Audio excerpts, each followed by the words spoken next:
All right, we ready? Thanks everybody for coming by. It's good to have you. It's good to have you. It's good to have you. Make sure everything's on. Test, test, test. Test. Test, test.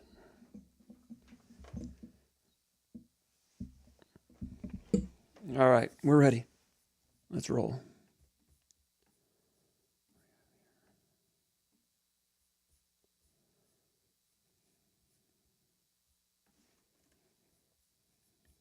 I gotta send out one tweet real quick.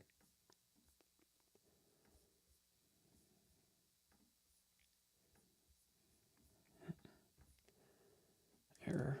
Start again here.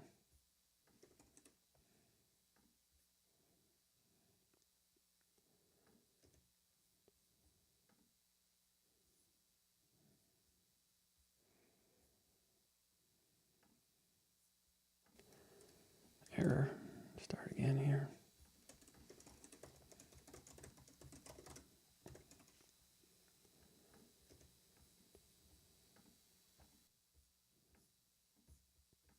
All right, here we go. 3, 2, 1. It is Tuesday night in East Lansing, Michigan. Come on in, gather on, gather on, gather on. It's been a long time. It's great to be back.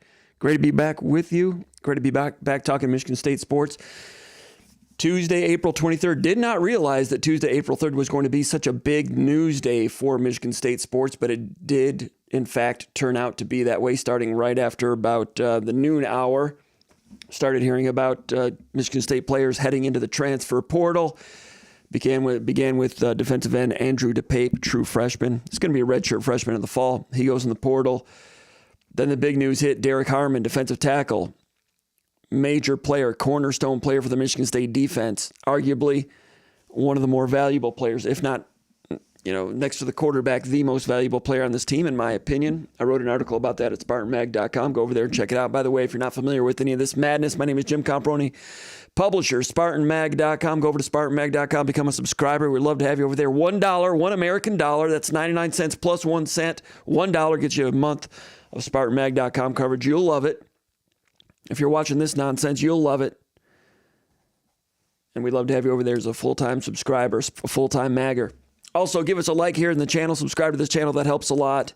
Give us a like. That really helps with algorithms and helps get the word out to other Michigan State fans who are doing Michigan State searches that this wonderful thing called Spartan Mag Live is happening. So we appreciate that support from you. So DePape goes in the portal, then Derrick Harmon goes in the portal. I wrote about that with a .comp opinion piece, a column, if you will, over at SpartanMag.com for subscribers. Check that out. I do think that this one left a mark. This one hurts. Assuming that he won't be coming back there, that's an assumption on my part. We don't know for sure. He's a guy that likes the program, likes to be a leader. But from what I hear, it's a business decision at this point to see what he's worth. And you can bet that there were some back channel discussions taking place because that's the way college football is these days. And he is a valuable commodity, and I outlined that in the .comp piece earlier today. Later on, Jalen Berger, the running back, he goes in the portal, as does tight end Jack Nickel. Earlier in the day, Michigan State with a big commitment, basketball-wise, from Frankie Fiddler, transfer portal, 6'7" wing guard from Omaha, about 20 points per game, 35% from three-point range, 6.3 rebounds, 2.6 assists, has some size, has some playmaking ability to him, good shooter.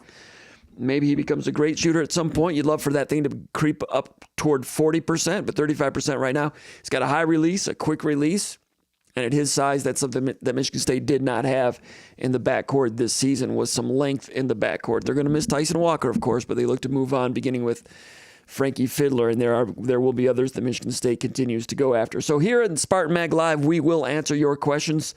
We've got some questions to address, mailbag style, questions that were posted over at the SpartanMag.com Underground Bunker message board. We will be fielding those questions, hopefully without an error, hopefully with a true glove and a good arm. We're going to go after those. In the meantime, questions in the comments area. Post some questions, some comments over there. We'll be happy to take a look at those as well. We're hoping to have Big Movie Ron Armstrong with us later today. Hopefully in about 10 minutes or so. I just texted him earlier today. He said he would be available, hoping that that does indeed turn out to be the case. We've not heard from Ron in a while. We're excited to have him back. and see what he says about the big spring game that took place last weekend at Spartan Stadium. I saw a lot of SpartanMag subscribers out there. Thank you to those of you who said hello, including Jay Bannon and some of the others. Some Jerry Jonk here. Great to see him. Some longtime subscribers, gentlemen that I've corresponded with in the past, but I don't get to see them face to face very often. It was great to see them on Saturday at the spring game, the spring showcase, not called the green-white game anymore, but we did see 4 quarters of pretty good action, 4 quarters of scrimmaging, counted 61 plays of scrimmaging. When the ones were on the field, they were usually against the ones on defense, which is the way I like to see it. So when Quindarius Dunnigan's making a play, it's against Brandon Baldwin. You know that Baldwin is a proven player. You'd like for him to get better and better, but if Dunnigan's making plays against him, that's not a bad thing. So also yesterday, Antonio Gates Jr. went into the portal, bit of a surprise. Sources say that's kind of an NIL seeking situation. Now, we did see Gates on the field pre-practice on Saturday, but I'm pretty sure he did not take any snaps during scrimmage time, which was kind of a surprise. We had heard that he had had a pretty good spring and had a good winter.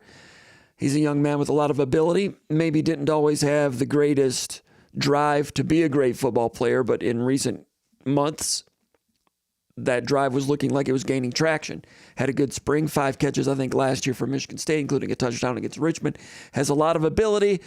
Michigan State's the wide receiver position. It's not a position of depth. They need players there. They need some help there.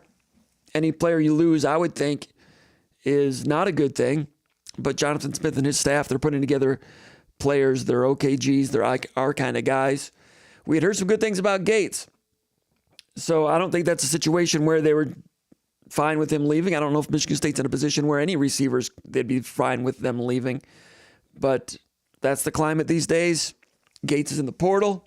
Michigan State continues to go after receivers. They were after 1 receiver as it was. Does that mean now they go after 2? It's a good question. We will continue to keep an eye on Michigan State in the transfer portal going forward with coverage over at SpartanMag.com. And we appreciate those of you that are subscribers to SpartanMag.com and the support that you give us over there. Always interesting, and usually when you get into late April and spring practice is done, that's usually like, okay, it's kind of a quiet time for Michigan State sports and Michigan State football. You can catch your breath. Back in the old days, we used to do the Spartan Magazine. We put together, I don't know, an issue of 48, 52, 56, 60, 64 pages and go over everything that had taken place during the last week of spring practice, and that would be it. These days, transfer portal madness hit hard this week. And Smith said it once spring practice ended. Right now, they're in finals week. They would get through finals week. Assistant coaches would meet with individual players, and he expected and planned to meet with individual players as well. Exit interviews, if you will. He inherited this roster. He didn't recruit most of these guys. Got a chance to meet them during the winter, he did, and into spring practice. And at this point, it's a business. Business decisions are made, some business decisions for players that elect to move on, and some that are told you're not going to probably be in our plans in the future. That's the stark reality of college football today. I don't like it ethically. I've got a problem with it, but that's the way the sport and the business is. D'Antonio was never in favor of this type of thing, but that was a different era. Izzo was never in favor of this type of thing. He's coming into this era. A lot of people were in favor of players having more freedom of movement, not on the field, but off the field from program to program, more freedom. And that's great if you're A.J. Stores or Hunter Dickinson. But if you're a third string guy that thought he was going to have 4 or 5 years of college when he signed the letter of intent, not that way. It used to be that if you get in trouble, they get rid of you. A program would have reason to get rid of you. Nowadays, 1 season, they don't like you, you get cut. Sad state of college football. Those are and college athletics in general. Those are the unintended consequences that Tom Izzo warned us about 2 years ago and tried to explain to people like Jay Billis that there would be a lot of quiet negatives that would hurt a lot of people as this landscape changed. And if you talk to Izzo, he believes, and I agree with him, that the new landscape is going to hurt way more student athletes than it helps. Some people don't even like the term student athletes. I still use it. Talking to Darius Snow last week, I think he has 2 degrees, working on a third. Junior safety Jaden Mangum is going to graduate this December in 3 years. There are some students still involved in this thing. Anyway, so Michigan State has those players going into the portal. Derrick Harmon goes into the portal. That one hurts. Wrote about it at SpartanMag.com. We will be addressing that and other things as we move along. Let's get to question number one. Question number one from Spartan Fan 81 from Orange County, California. He asks, who was the biggest surprise from the spring showcase scrimmage, in my opinion, he asks. Biggest surprise. I've still not gone over every player for every play. I don't have highlights today, but in future Spartan Mag Lives, we'll be rolling some highlights, talking about some things. Surprises, and I talked about this on the Underground Bunker message board at SpartanMag.com, that I've been pleasantly surprised with tight end Ademola Faleye. Now, with all these transfers going on, you never know when you're going to turn on Twitter, and Pete Nankos from On3 has mentioned that someone's in the portal. So I talk about these players. You never know when someone's going back into the portal or not. But Faleye is a guy that 12 months ago transferred to Michigan State from Norfolk State.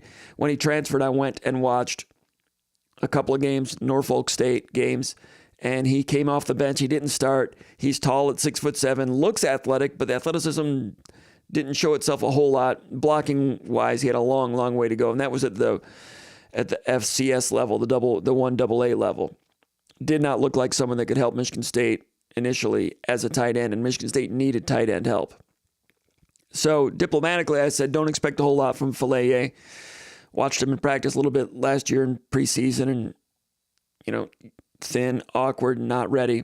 I didn't really expect much from him really ever. And then saw him at the beginning of spring, and he had done a lot of good work in the weight room. Had really filled out nicely into that frame. Some of the athleticism started to come around. Saw some highlights released by the university with him making some plays. I'm still not sure about his hands and everything, but he looks completely different. Saw him in the scrimmage on Saturday. He looked functional. And functional is a huge improvement from where I thought he would. And I don't mean to chastise the young man. I'm just talking about someone who I didn't really have a lot of expectations for. But this spring, I'm like, well, that guy's got a chance now. Not sure where it'll go from here, but I think that was a surprise for me this spring in general. Defensive tackle Daquan Dowse, the transfer from Georgia Tech, comes in with 20 career starts for the Yellow Jackets. Was a pretty good player there.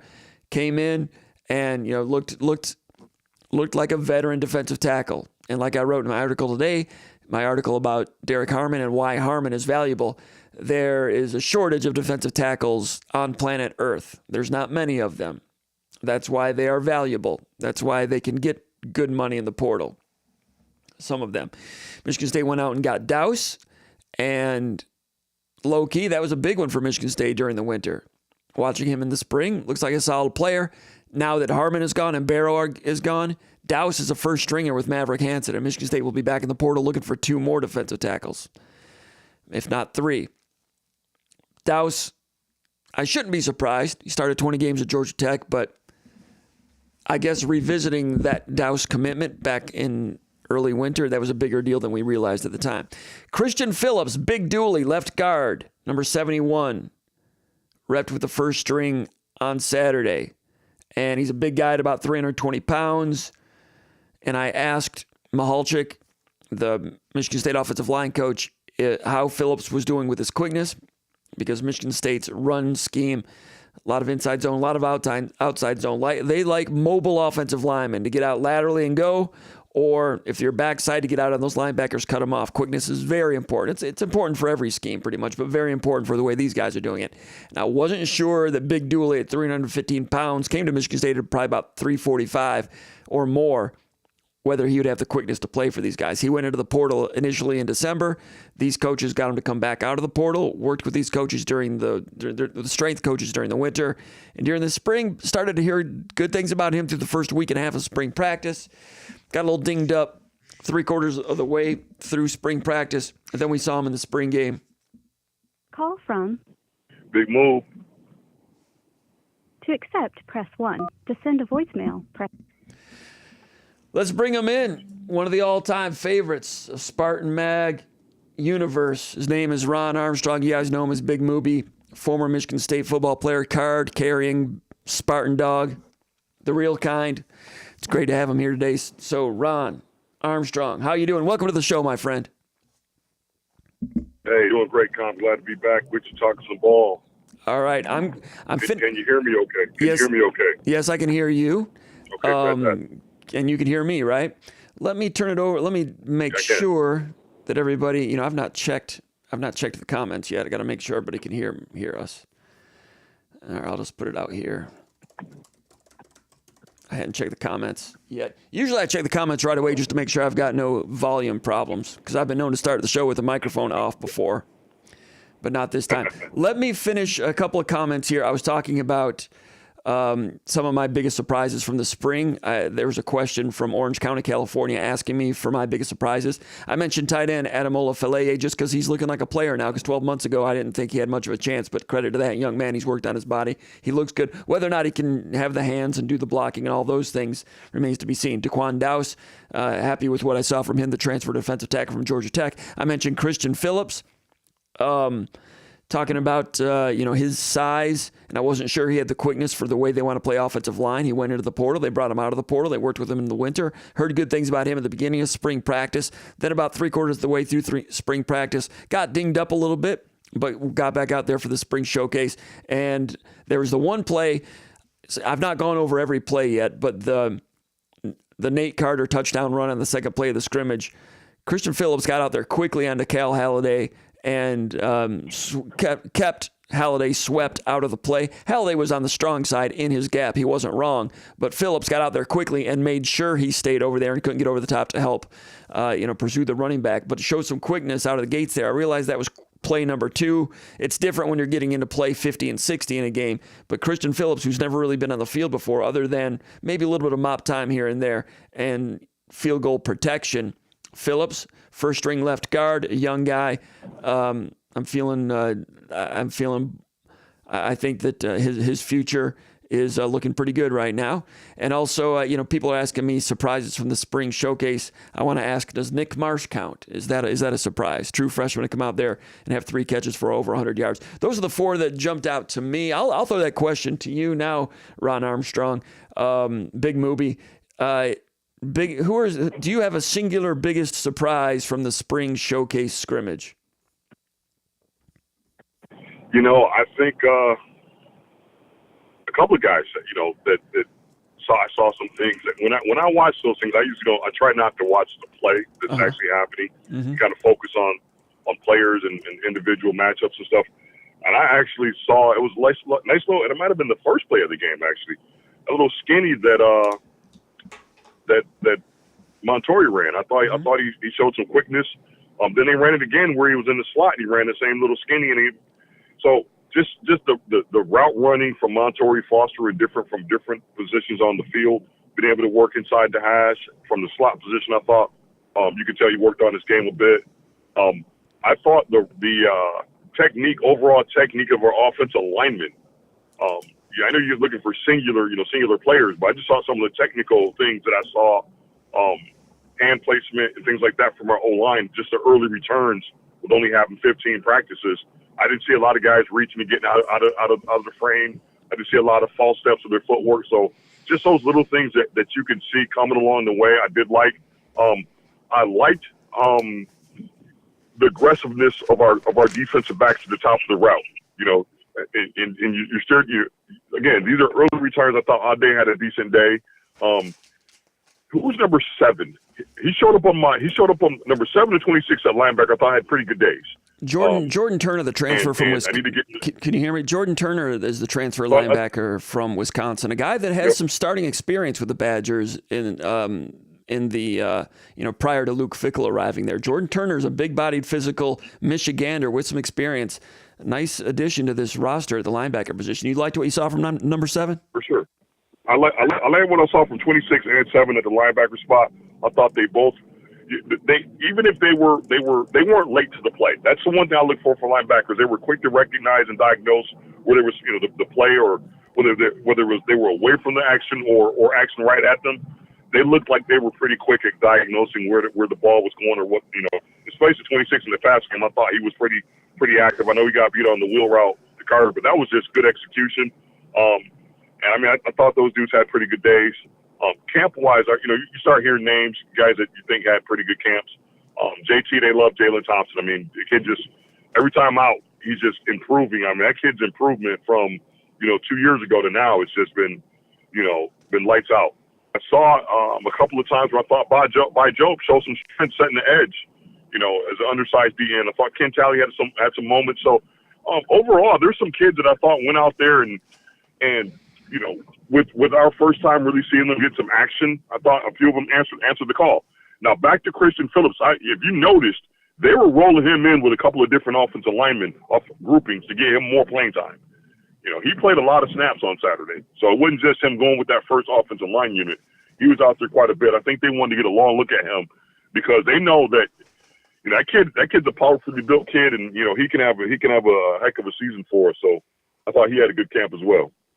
That's an interesting observation about Christian Phillips, and I admit I've not gone over every play yet, and I've got every play, not just the Big Ten Network video, but also my own, and I intend to go over every single play, every snap. Haven't done that yet, but it's interesting that you noted that Christian Phillips was getting some time with the second string also, and I have not spoken with Mihalchik, the offensive line coach, about this, but I wonder if that was, sometimes the spring game is just like an exhibition and you just kind of roll the balls out there and you shake hands and do some autographs and get a little bit of experience here and there. But, coaches do like to get players out there in the bright lights, so to speak. I realize there's a cold day. There's only maybe 5,000 people there, but still, as far as game simulations go, it's a good opportunity for some young players to get out there. And Christian Phillips is a guy who's not been out there for 60 plays in a given game. You mentioned that he was out there with the second unit as well. I'm wondering if they wanted to do that, partly because they didn't have a lot of offensive linemen to roll in there, but he's a guy that maybe needs to experience some of the fatigue that, I mentioned he played really well on the second play of the game with Nate Carter on the long touchdown run when he got out on Halliday. The quickness that he showed there, that's different than doing it 20, 30, 40, 50, 60 snaps into a game. I realize this was only a 61-play scrimmage. Sometimes scrimmages go 90 or 100 plays. The closed scrimmages do.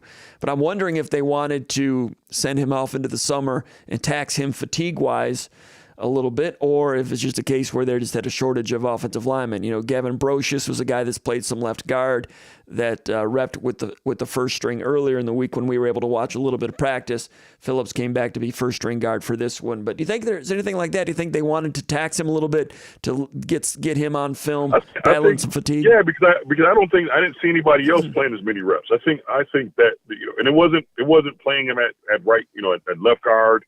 And then get him a look at left at right guard to give him some extra reps. He was at left guard, so to me, it seemed like they wanted him to get some work. Like you said, can you make the plays tired? Can you lock in and focus on your because we all know when you're tired, you fall back on your training. So I think it just seemed to me that they wanted to get him some extra work and get it on film. And sometimes that's for young players especially, having that film and getting in and breaking it down.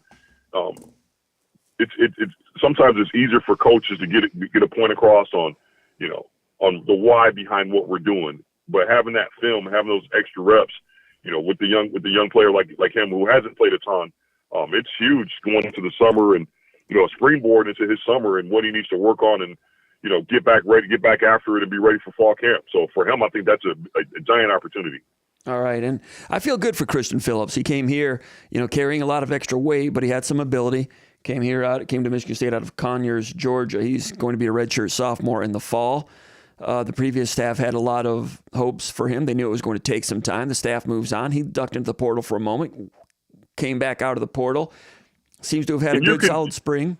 And I don't know if you noticed that it seemed like the kids were pulling for him as well. Like when he made a few blocks, and there was a few times where he made a block, and you could see him getting pats on the helmet and things like that. So you can tell he's a kid that they are excited about. They know he has some potential to help us out, and it's all about him just maximizing that potential and bringing from the practice field to the game. And I know just the second play of the game, but he showed some quick feet getting out there to keep Halliday out of that play. Quick feet and bent knees and low at 315 pounds. He looked like a factor He looked all right. So good for him. Just baby steps, absolutely. And then, I tell you what, I didn't. Now, sometimes progress is in things you don't notice. I didn't see a ton of penalties. yeah. I didn't see tight ends, getting, spiked on, and maybe some of that is the looks we were facing, but I didn't see a bunch of guys crossing the face of our tight ends. So, just baby steps. Those are things that that are positive that you can build on. And I think, Jonathan Smith was talking about the offensive line, and he said that practice 15, the scrimmage on Saturday, was the best that the offensive line has looked all spring. So credit to them. When the lights went on, they went out there and they executed, because the previous two scrimmages, I understand the defense ruled the day for both of those days. And the offensive line, on the record and just in terms of the way people were talking about it, Aiden Childs including, they felt like the entire offensive unit functioned really from start to finish on a given day more than they had all spring. And it's been a work in progress, understandably. You have new schemes going in on both sides of the ball. And I think those offensive players came out of the spring. They went into the spring game with a lot of respect for the defense, because the defense had controlled the entire month of March and April. And for them to go out there and execute and do some things against them, I think they felt good about themselves. I think they felt that there was some progress. And like you mentioned, no illegal shifts. To answer your question earlier, we can. To answer your question, we can add Nick Marsh in that.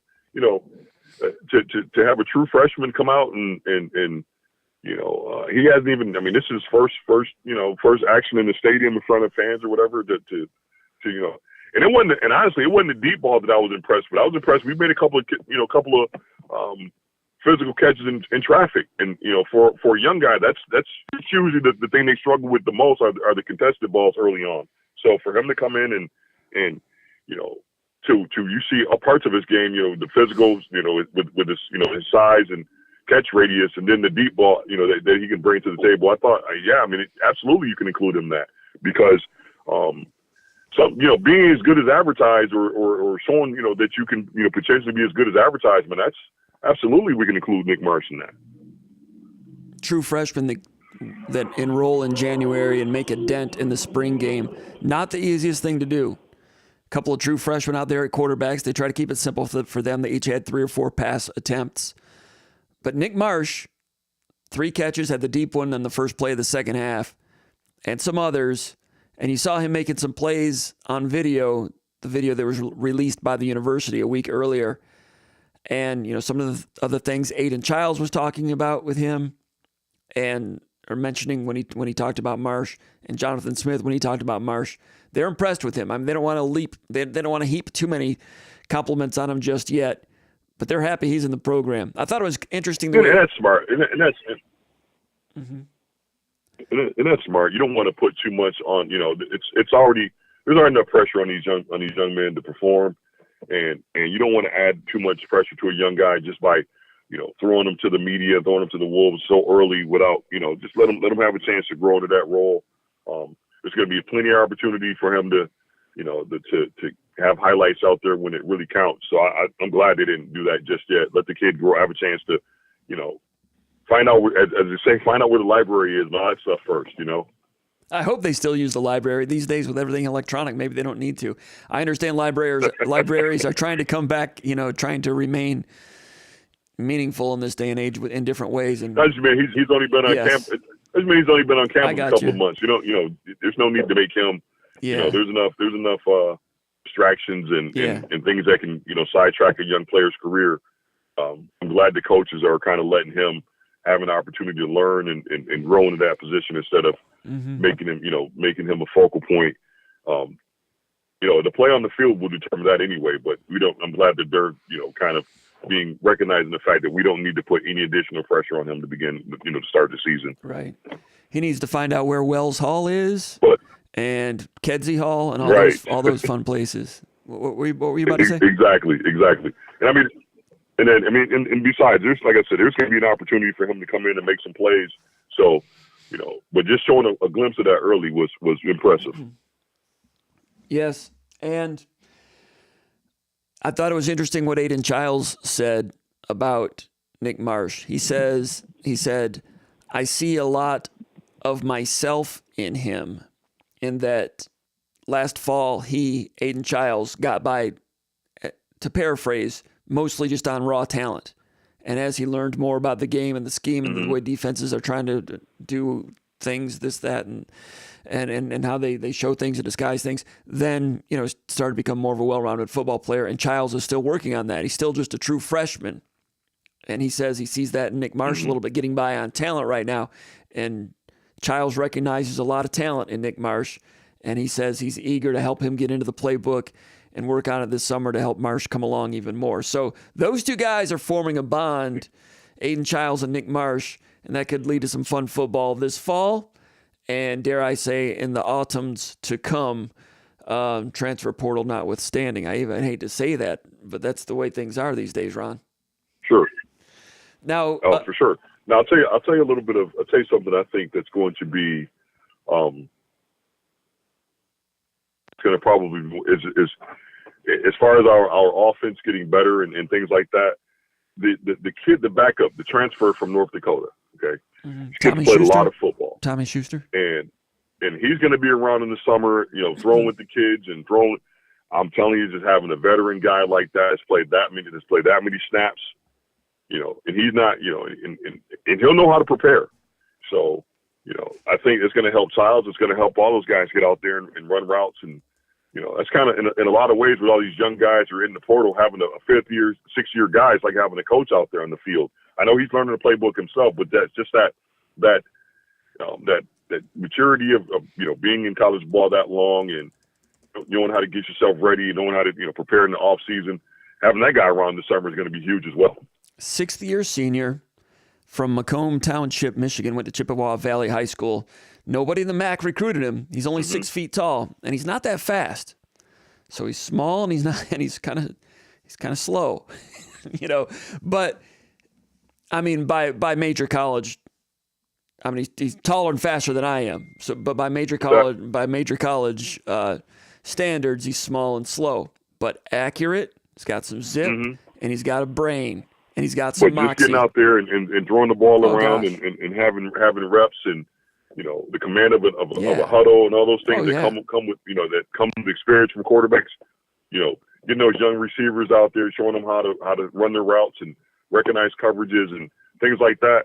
I think having that amount of experience will help us out in the summer as well with that from that kid. That kid, Tommy Schuster. Yeah. Well, I want to talk about what were you going to say? You go ahead. Let me go ahead because one surprise okay. I forgot about one kid, and I know it was only one run, but man, that run that Tullis had. Yeah. I didn't know he had that kind of burst. Had a little cutback, just a little bitty cutback. Is that what we're talking about? Freshman, the 16-yarder. Yeah, it was a decisive run. He finished with his pads. I didn't know he had that kind of burst. I knew he was a physical guy, but he showed some burst through the hole there that kind of caught me off guard a little bit. Mm-hmm. And honestly, I liked Frazier's film a little better from high school, but Tullis, I suspect he grew during spring practice in these 15 practices. And these coaches, there's a certain style of running that they like. They like one cut, get north. Right. Vision, carry out the play, exactly. Set up your blockers, get north. And Tullis is a get north guy, and they saw him on film and evaluations as a get north guy, and this guy can get north. Over 200 pounds. Mm-hmm. Let me say something about Schuster because I was kind of saying some. I don't say it was disparaging things, but I was talking about him being 6 feet and a little bit slowish, but he can play the position, man. And Jonathan Smith was talking about him after the second scrimmage, and he said he thought that he was like 9 out of 10 in the scrimmage. And then we talked to him on Tuesday, and he was like, "Yeah, I don't think he threw an incompletion today." So, some of those some quarterbacks can just plain read the hieroglyphics. And as an old defensive back like yourself, you know that the defense is throwing some hieroglyphics at you. And some guys can read the markings on the cave, and some people not so great at it. Schuster can make those reads. Yeah, and some guys are just And Schuster, all-time leading passer. And just having that guy in the room, it's going to speed up the learning curve for those other guys, man. I'm telling you, when you have a veteran presence around you, You know, and I wonder, think about this for a second. And it just is, I mean, a lot of things are coincidental, but man, Peyton Thorne had the transfer from Temple in the QB room his first year as a starter. Uh-huh. You just never know, having that veteran guy to, you know, kind of point stuff out when you're watching film. You got to have that around you. And I'm telling you, I'm telling you, Aiden Childs is gonna benefit from it. Our receivers, our young receivers, young quarterbacks are going to benefit from having that guy who's played that many snaps. He's throwing for 9,000 yards or something like that in his career. Like, just, you know, I don't care what level of football it is, man. You're out there, you're playing, you know, a full season, you know, of football over time, and those repetitions add up, and that's, you know, having that guy in the QB room would definitely help out. All-time leader in passing yardage at North Dakota, all-time leader in touchdowns. Completion percentage was tremendous, too. Let me see what that was real quick before I get to some other stats. Completion percentage, 67% of his passes for his career. 67% for his career. So he was up around 69, 70% last year, okay? I realize it's not Big Ten level, but there's some guys that go to the NFL that played at the FCS Division I AA level.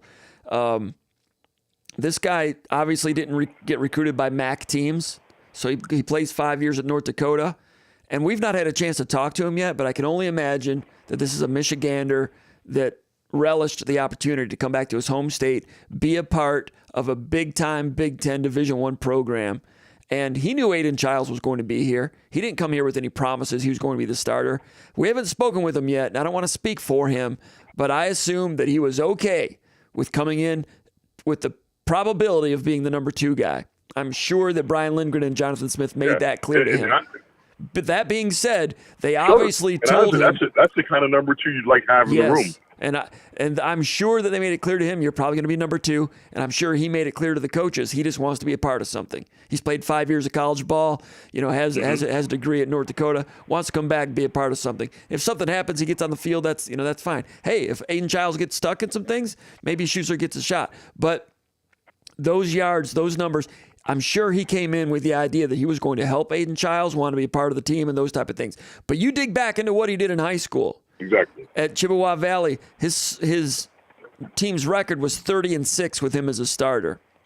Ron, the state championship game against Clarkston, my guy Schuster went out there and went 14 for 14, won a state title. So, you know, those are bright lights too. So you're starting to see it. I see a trend. This guy's just an accurate passer, man. Yeah. You know, it just, and some of that stuff, like I said, just having that guy around, you know, that he's seen a whole lot of football, you know, played a lot of snaps. You got a young, inexperienced quarterback. That's huge. Look at and you never see that at the college level, but look at it at the pro level. Brian Hoyer has made a career of being a caddy. You know, helping people with film, helping the number 1 guy, Drew Stanton, helping those number 2 quarterbacks, as long as no one feels threatened by them and they're not creating problems in the locker room, those guys can be so valuable. And for someone like Aiden Childs coming in as a young starter who's going to have to deal with everything, if Schuster is who we think he is in terms of being not only a good quarterback and a good number 2, but also, you know, like a good corner man, you need a good corner man. You know what I mean? And Schuster, when they got him, guy you want in the room. Yeah. So I like Schuster. He had a good scrimmage. He was mainly going with the 2s against the second string. Put up some big yards with that one singular play to Nick Marsh. That was against second string defense. And a true freshman, Jalen Thompson with a Y, was the deep safety, came up and was influenced down by a crossing route. And the post got behind him for a lot of yards against the number 2 defense there. Schuster making that happen. Jonathan Smith made the point that if it had been real football at that point, Schuster actually would have taken a real hard hit from By Job on that play. Because By Job initially, I think Michigan State began the second half in more of a 3-4 set, and Job was a stand-up defensive end. And they brought a blitz, and Job went into kind of shallow underneath pass coverage, and then kind of did a cross key, joined the rush, but stepped up to take the quarterback. He's not going to hit the quarterback in a scrimmage. But Job was there, coming up the middle late in the play.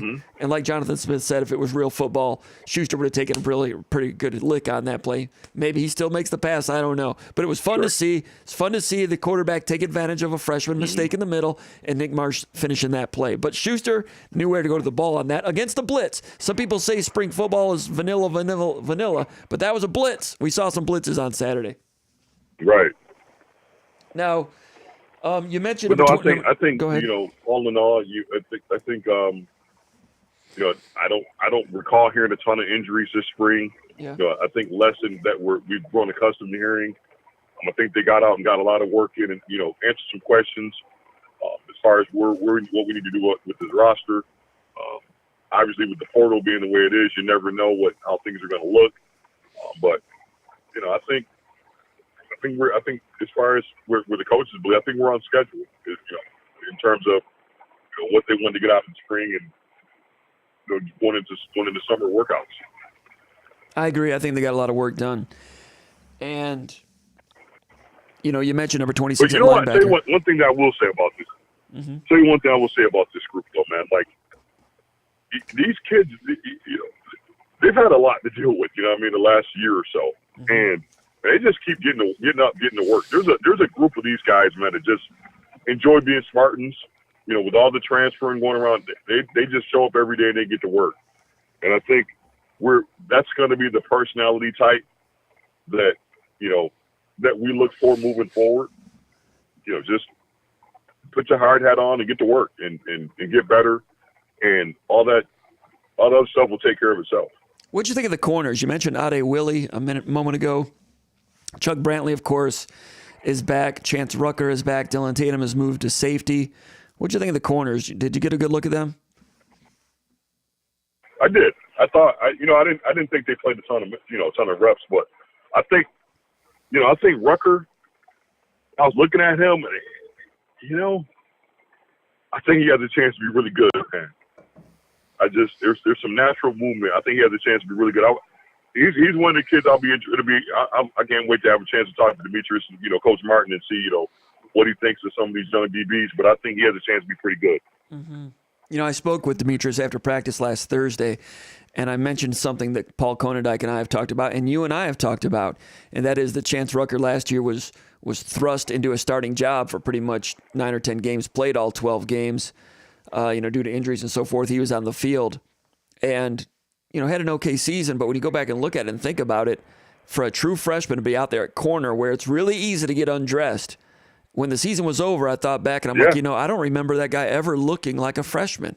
And I mentioned that to Demetrius Martin. From the moment, was that Maryland or Washington he got out there? Yeah. I don't think he came out. And you would not have known he was a true freshman. You know, so. And, you know, that guy, that's good evaluation.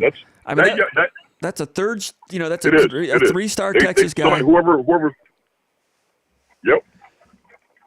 Harlan Barnett. And you talked about the tight end, 83. Man, that kid looked different, didn't he? Filet completely. I remember you and I talking. He looked functional. I remember you and I talking off the record about around this time last year. I think I might have sent you a link or two to Norfolk State games. And we were both like, man, that tight end, he's got a long way to go. A long way to go. You know, he was related to Samson Okunlola. So, a lot of us thought that maybe that was a reason Michigan State showed some interest there. But the guy's obviously put in some work in the weight room. So good on him for changing his body, taking some coaches and some coaching. And he moves around okay. I mean, I've not studied the film yet, but he doesn't stick out like a guy that doesn't belong like he kind of did last year. So he's improved his body. I don't know about the hands and the blocking yet. Right. But, if he goes in the portal tomorrow, I would be surprised. When Jack Nickel went into the portal today, I'm like, well, I kind of saw that coming. When we talk to the coaches, when I do interviews, I don't ask about players specifically, because if you ask about a player specifically, the coach is going to compliment that player just to be a nice person. So I throw it out there like the whole group. Like I asked Wozniak, the tight ends coach, and Jonathan Smith, what are you seeing from tight ends? That's a position where there's some players in the program that have not gotten any snaps yet. What do you think? And that's when Jonathan Smith mentioned Michael Masunas, made a couple plays on some over routes, and he liked that. So when they were not mentioning Nickel, sometimes it's an oversight, but they've got every scholarship slot is valuable. And at some point, sometimes you want to help a young man find a program where he's going to play more, and somewhere in between there's some diplomatic decisions that are made. But Nickel going into the portal didn't surprise me. Sure. Filet, with the progress he's making, I'd be like, oh, darn, that's too bad, because I thought he was making some progress. But still a young guy, and he's still 6'7". Right. And he runs okay. He runs okay. Right. So it seems to be a decent athlete. So, 6'7" athletic dudes just aren't, they just don't fall out of trees. So you get, as long as the guy's doing everything you're asking of him and he's progressing, I think you give him a shot, to stick around. Have some patience. Because again, 6'7", yeah, 6'7" good athletes, and at the same time, so listen, we can't complain about every kid that hits the portal and then on the back end rush guys out the door and not let them have a chance to develop. Like, it's got to be a middle ground here somewhere. Sure, and that's what I'm concerned about with the climate, today's transfer portal situation. There's a lot of pressure on players to develop quickly. There's a lot of pressure on coaches to win quickly. The old-fashioned go to college, redshirt for a year, spend a year on the scout team, maybe get to second string in your third year. Those things, in today's culture, you're going to see less of that, I'm afraid, and you're going to see some of those guys miss out on some key, developmental periods. I mean, there's Michigan State players that have gone to the NFL that in today's culture might not have been around long enough. I mean, the Hayward kid nearly was a statistic in that regard. Came back from the portal and then developed later at the beginning of the Tucker era. But, who was the thin wide receiver corner? Got drafted, was all Big Ten corner in the D'Antonio era. Yeah, Tony Lippett. Tony Lippett. Took a long time. Took a long time for him to come around, right? But became a great college player and an NFL draft pick. In today's day and age, absolutely. Does the coaching staff have patience with him? Does he have patience with the system? Man, I don't know. You hope so, but I worry about that. Yeah, I think some of that is just, I think, the old 80-20. I think 80% of the kids you're gonna be fine with. It's that 20% that just, you're gonna have to figure out, which, unfortunately for all of us, sometimes the kids that's in that 20% are kids you wish would stay. So, I just think this is where we're at, that 80% of your roster is probably going to be intact. It's that 20% that you got to constantly worry about.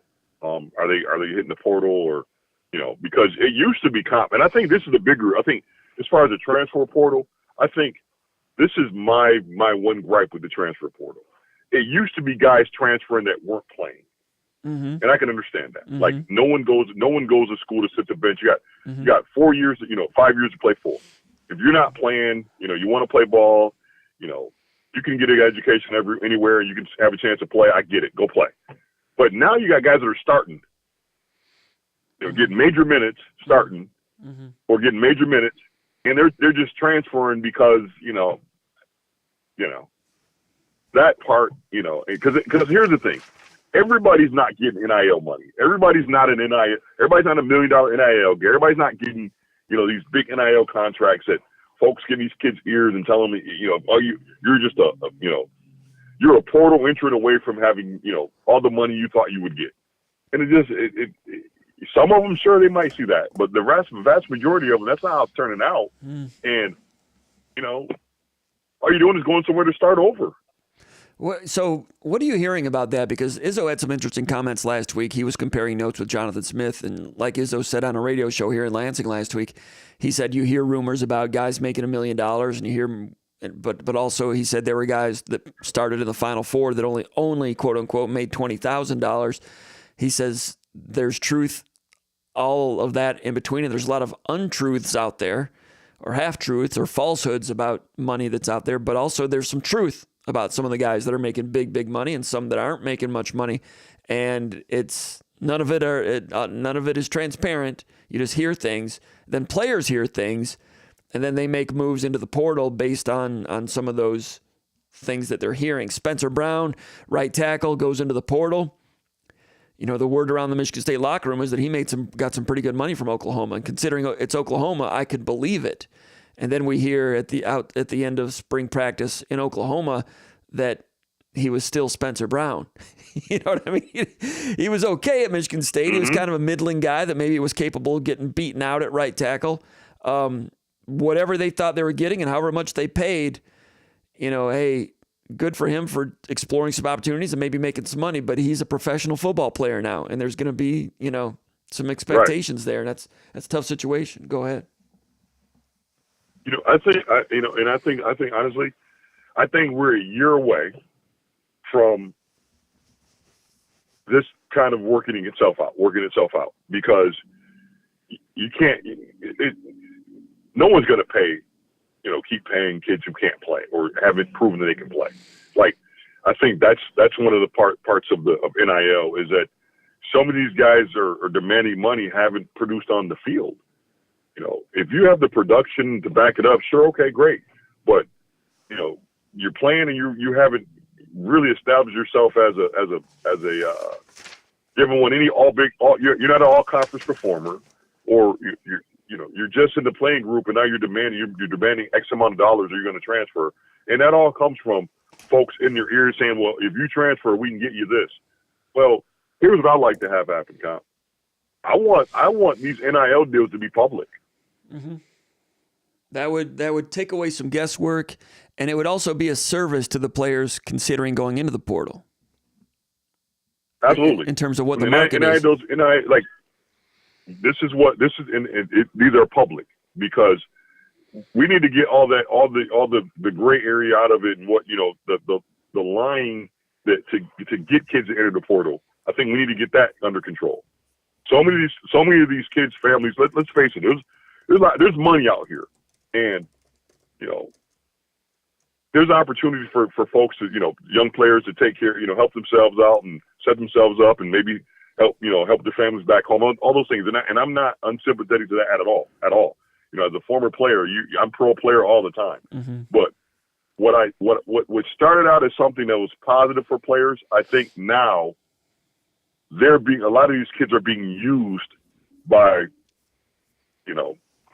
folks that have other agendas, and getting in kids' ears and, hey man, this is where you should go, and they may be getting a kickback or I don't know what this the specifics of it is, but I think the what we thought was going to get rid of some of the shadiness and recruiting in the bagmen, we actually just in a lot of ways replaced the bagmen with more sophisticated shadiness, if that makes any sense.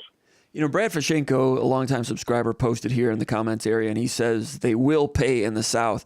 And I don't doubt that they're still paying in the South, but I'm not sure how long they can sustain that at some of those programs. Some of those programs are really well funded, some are not. So like you said earlier, at what point does some of the water reach its own level? And I don't think we'll ever get to a point where folks won't pay. What I'm saying is the amount of money and the promises and things like that. I think, like you said, water eventually finds its level.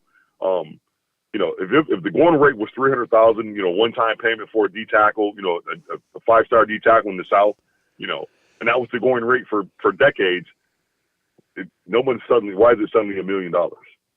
Like, it doesn't make sense. And I don't think, maybe I'm sure some of those quarterbacks were getting real money. Like they were, and some of them were at actual NIL deals. We saw them on commercials and whatnot.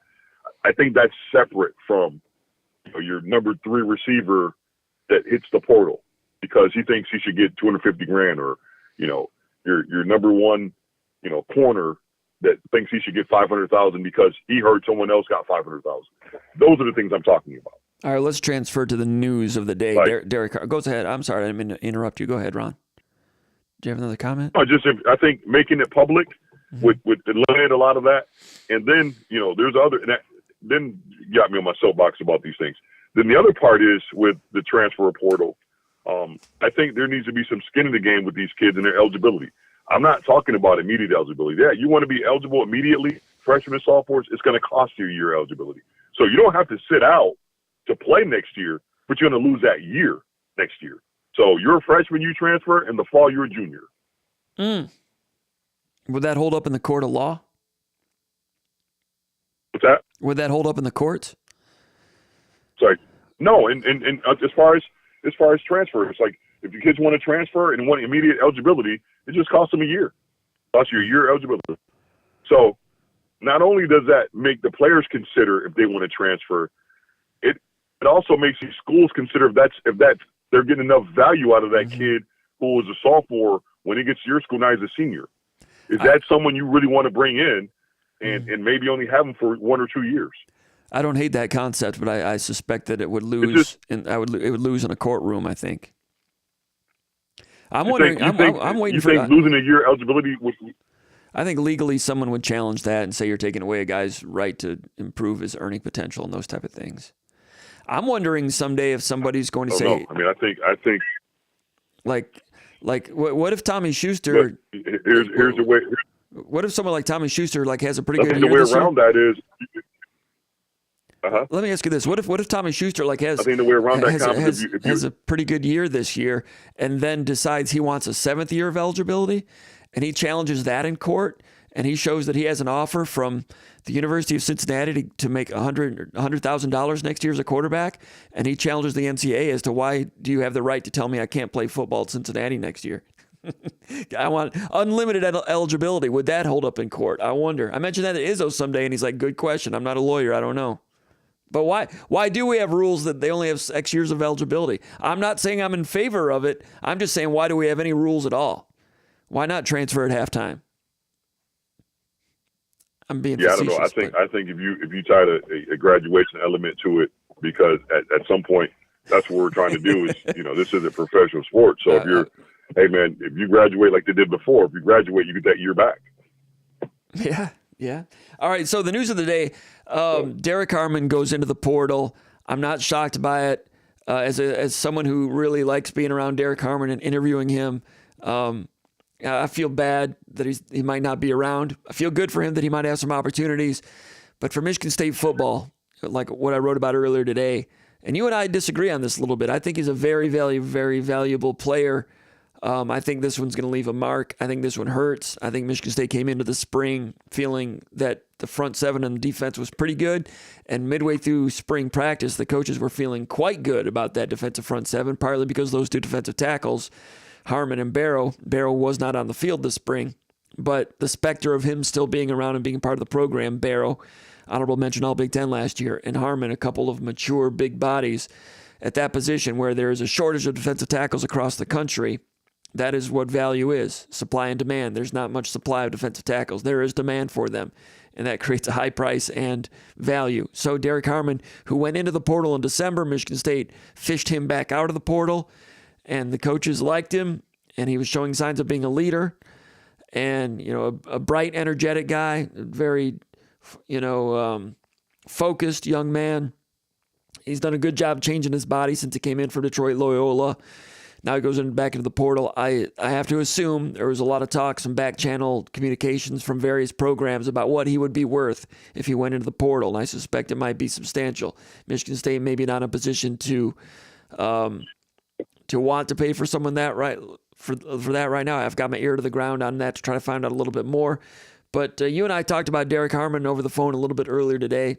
I thought it was a tough blow for Michigan State, and I don't mean to put words in your mouth, but you were kind of like, man, let's move forward. I'm over it. Let's go. What are your thoughts about it now as we talk about it at 9 o'clock at night? Listen,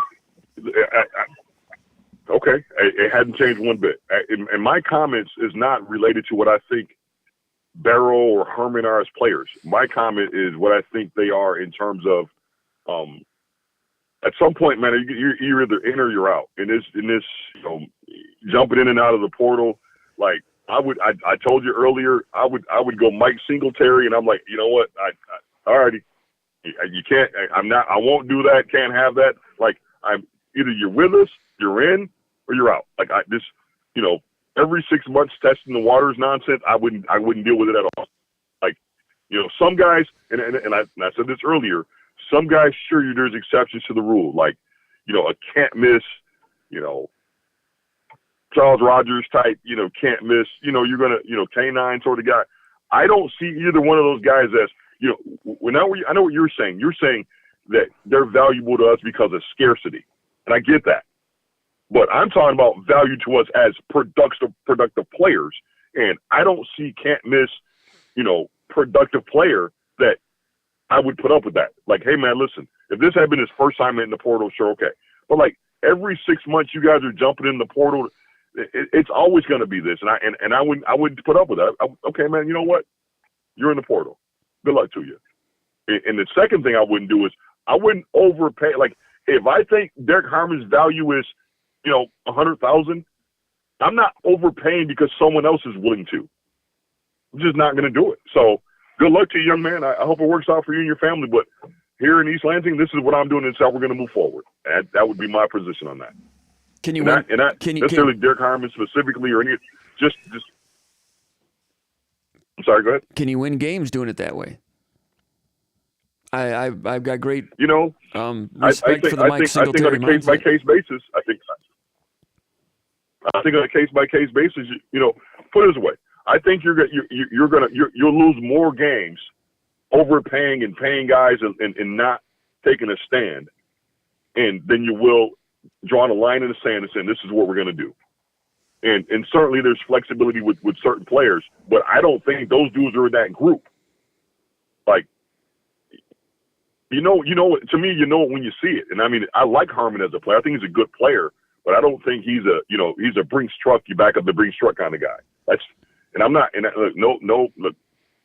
good luck to any guy that can go get money, man. I'm all for it.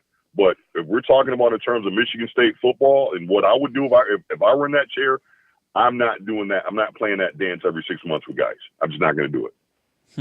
Unless, again, there are exceptions to that rule, and I just don't see those guys, certain guys as that can't miss. We have to have you. Interesting, and I wish Derrick Harmon well, and we'll have to wait and see absolutely what's next for him. Yeah, are you hearing anything about the possibility of bringing him back? If he finds us or Michigan State brought him back on the portal once. I hadn't looked into it, but what I was going to say is that if he finds himself back on the team, I'm sure we'll be happy to have him. I think he can help us on Saturdays, and I'm not saying that these guys are bums and they can't help us. I'm not saying that. What I'm saying is at some point there's got to be a commitment to staying here and being a part of this. And if every 6 months you're in the portal, you're not showing that commitment to me necessary for me to move forward with you. Mm-hmm. So without Harmon now and Simeon Barrow gone, the defensive tackle picture, you've got Maverick Hansen in there, a venerable, stalwart player, good, solid college football player. Daquan Dowse coming in from Georgia Tech, started 20 games at Georgia Tech, looked good in the spring game. Did you get a look at 94 Daquan Dowse on Saturday? I saw him make a couple of plays. He showed some. He's healthy. I saw. I saw 99 make a couple of plays, look firm on the edge. So, some of those young guys, some of those transfers got in. You saw them get in and, put their face in there and make some plays. But I'll tell you what, Comp, I was talking to somebody earlier about the transfer portal. And the one thing I would say is the transfer portal always, it cuts both ways. Mm-hmm. You're a kid and you're sitting there and you're number 6 D tackle at Ohio State or somewhere else. And you see 2 guys from Michigan State hit the portal, now it's certainly playing time for you. There's snaps available for you. Mm-hmm. So the portal works both ways. So opening that spot might open up an opportunity for a kid that wouldn't have otherwise considered us because he just didn't know we had snaps. So now you're like, maybe there's a kid sitting around that saw that and he hits the portal all of a sudden because there's an opening here. So it works both ways. Yeah, Michigan State, they've shown interest in a lot of defensive tackles that are out there. I personally have not watched film on everybody, but my expectation is they're not going to be as good as Derrick Harmon. And I realize what you're saying, that Harmon hasn't really had that breakthrough yet. I thought he was going to have that breakthrough this year, especially with the one-gapping scheme. I think he had the quickness to get into gaps and to move forward and get into backfields and be a plus player in the new scheme. And I was looking forward to watching that. Michigan State's offered a few guys like the guy Conga for Rutgers, second string guy at Rutgers for a good defense, solid player. They did a good job, I think, of evaluating and recruiting Dowse. I never would have known that would be a guy that could fit and do well. If you go look at film, I assume his Georgia Tech film is good. I've not looked at it yet. So I think they've got good evaluation people in the building over there, and they're going to get in on some good defensive tackles, and we will see what happens this spring. I just think the Derrick Harmon thing leaves a little bit of a mark. I thought that he was going to have a good year for Michigan State this year. Listen. What I'm saying is we certainly would be better off having Derrick Harmon stay in terms of what I think he could be on the football field for us. But at some point, like I said, man, you got to commit to this. Like, the player has to commit to this. And if you're every 6 months you're in the portal, then I think you've made a decision for us. I hear you on that. I just don't know how many programs have the cachet, have the luxury of telling guys to hit the bricks. Some will, I don't. You're misunderstanding what I'm saying. Yeah. You're misunderstanding what I'm saying. The coaches aren't telling him to hit the bricks. That's not what I'm saying to do. I'm saying I'm not going back and forth negotiating with guys every 6 months. Like, if every 6 months you're testing the portal, are you even committed to be here anyway? Right. And I wonder if there were some deals that were made in January, when they brought him out of the portal initially, and then you just kind of have to, and you know what? Recruiting's been like that too. You hear about programs that pay a kid to come in, then you got to pay him again, then you got to pay him again. That was back before the portal madness. You get a commitment from him, you're not done paying him yet. It's not signing day yet. You got to keep paying, right. So, right. And I just, and I think with last year, and listen, last year with, some of the NIL stuff, like, I think that just left a real bad taste in my mouth that I'm like, listen, if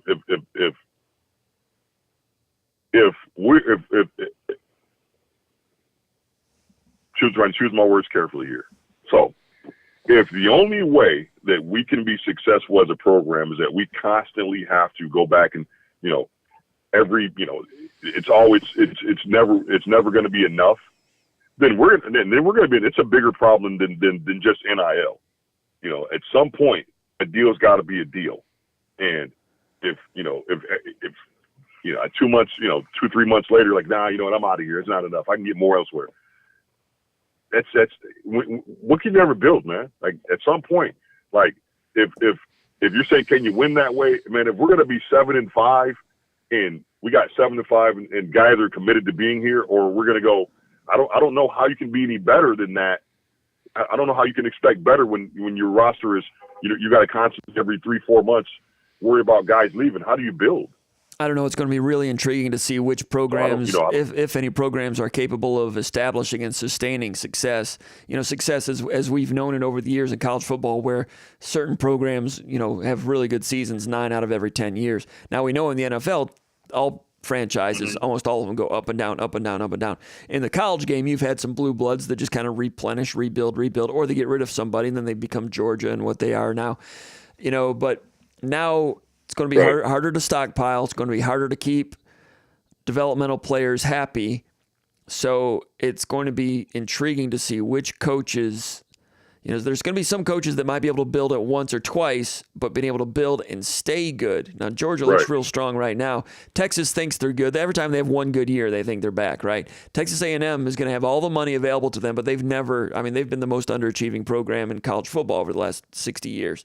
They know that. They've been trying to get it on the tracks. We'll have to wait and see. So which programs are going to give a coach time and resources and, to be able to massage things in a locker room to keep everybody, heading in one direction. Like it or not, that's one thing you and I have talked about with University of Michigan last year. One thing they had was not only a locker room full of NFL players, but they had a team mindset. And Harbaugh somehow, in his amid all of his jackassness, was successful for 3 years. Those final 3 years, and really getting it whittled and sharpened to a team concept. Keeping it that way, it's hard enough to in the cyclical nature of college football, to do it over and over and over. In the old days, you could do it if you recruited great, like some of those programs could.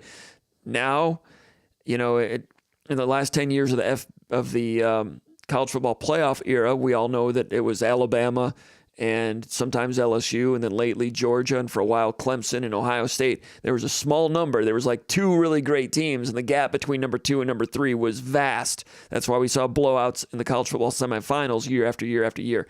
Now, like you predicted a few years ago, those teams, the Alabamas and the LSUs, unable to stockpile like they did back then. So that's getting dissipated to, instead of 2 superpowers, you might have 6 or 7 of those, and then, teams ranked from 8 to 15 might have more of a chance to knock off some of those. So that's all going to be really intriguing. Now, you also get the COVID waiver year out of it also, but this is unprecedented.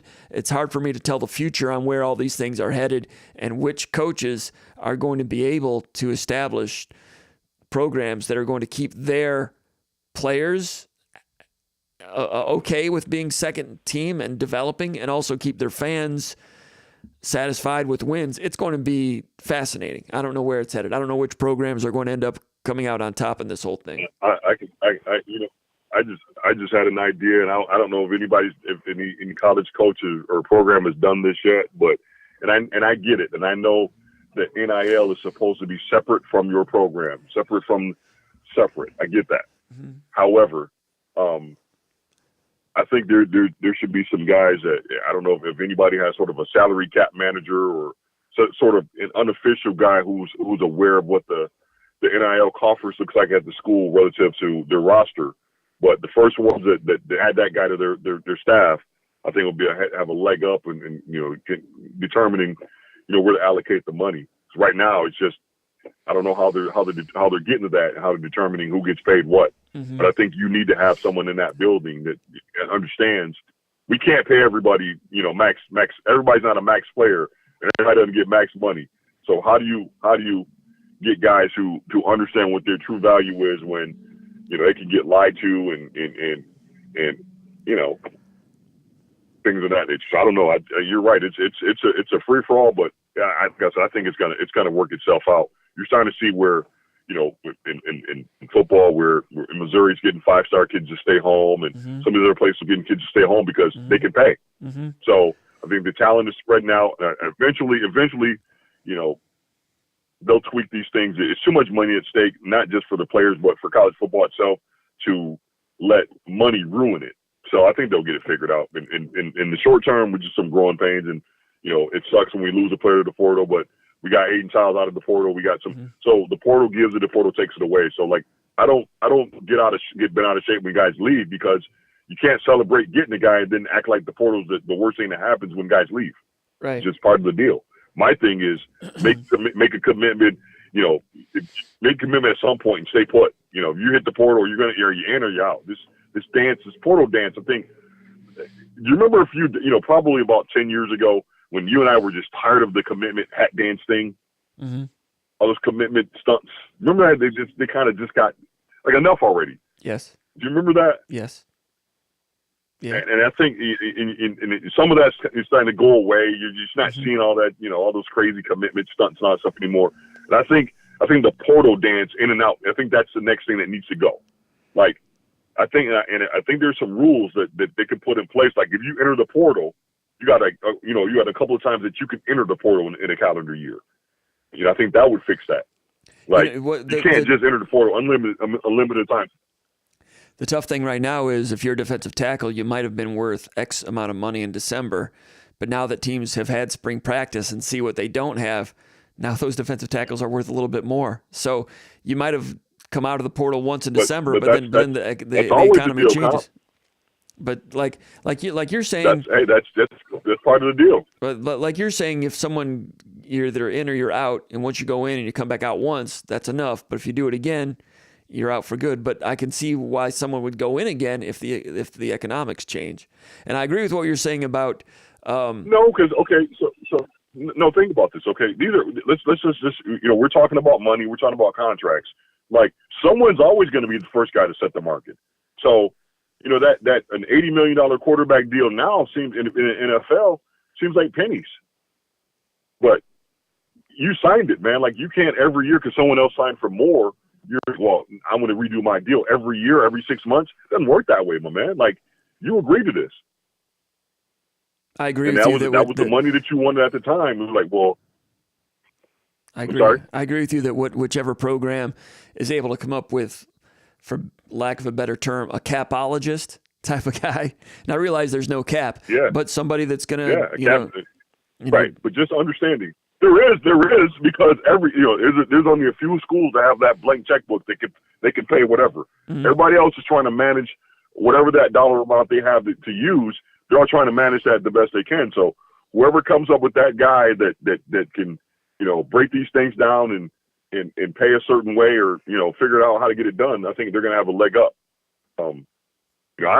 That's just my opinion on this, because just having kids be able to just, anytime they're upset, I'm in the portal. Okay. All right, man. There should be a cap on how many times you can enter portal in a season. You're in a school year. So you just can't have guys entering the portal 3 or 4 times in the school year. I mean, everything that the players challenge, the players win, though. So, I mean, freedom to join that portal anytime you want might be hard to get that toothpaste back in the tube. What about, we hear about players signing contracts and becoming university employees. That would be one thing to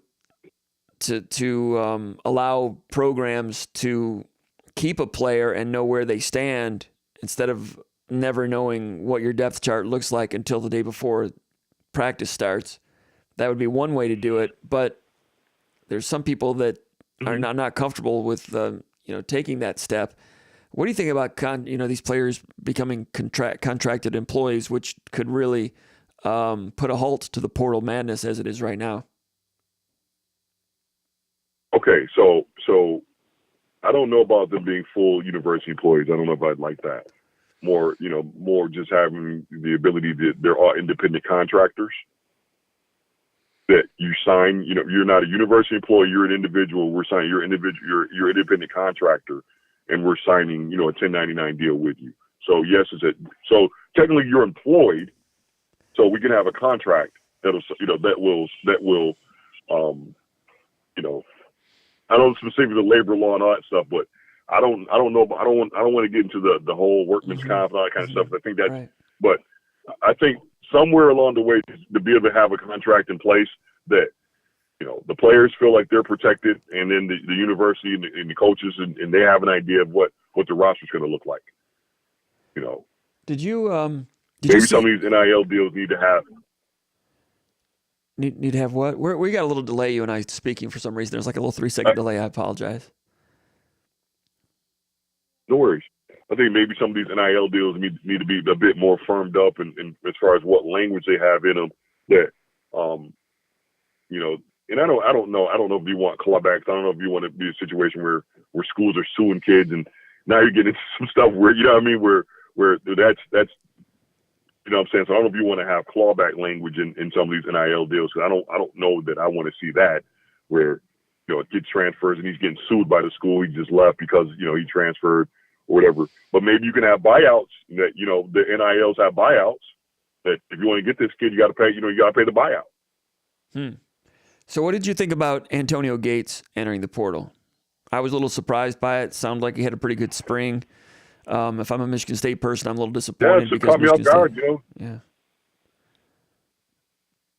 It caught me off guard. I mean, I think everybody was a bit surprised by it, but at this stage of the game, man, anytime someone hits the portal, I'm not surprised by it. It's just where we're at. I noticed that Gates did not play on Saturday. I mean, he was out there pregame going through warm-ups. I never heard whether there might have been an ailment of some sort, but when Michigan State trotted out their starting 11, and Michigan State does not release an official depth chart, of course, but you look at the starting 11, and of course Aiden Childs was out there, and Nate Carter, and Tanner Miller, and Montori Foster. These are the starters, right?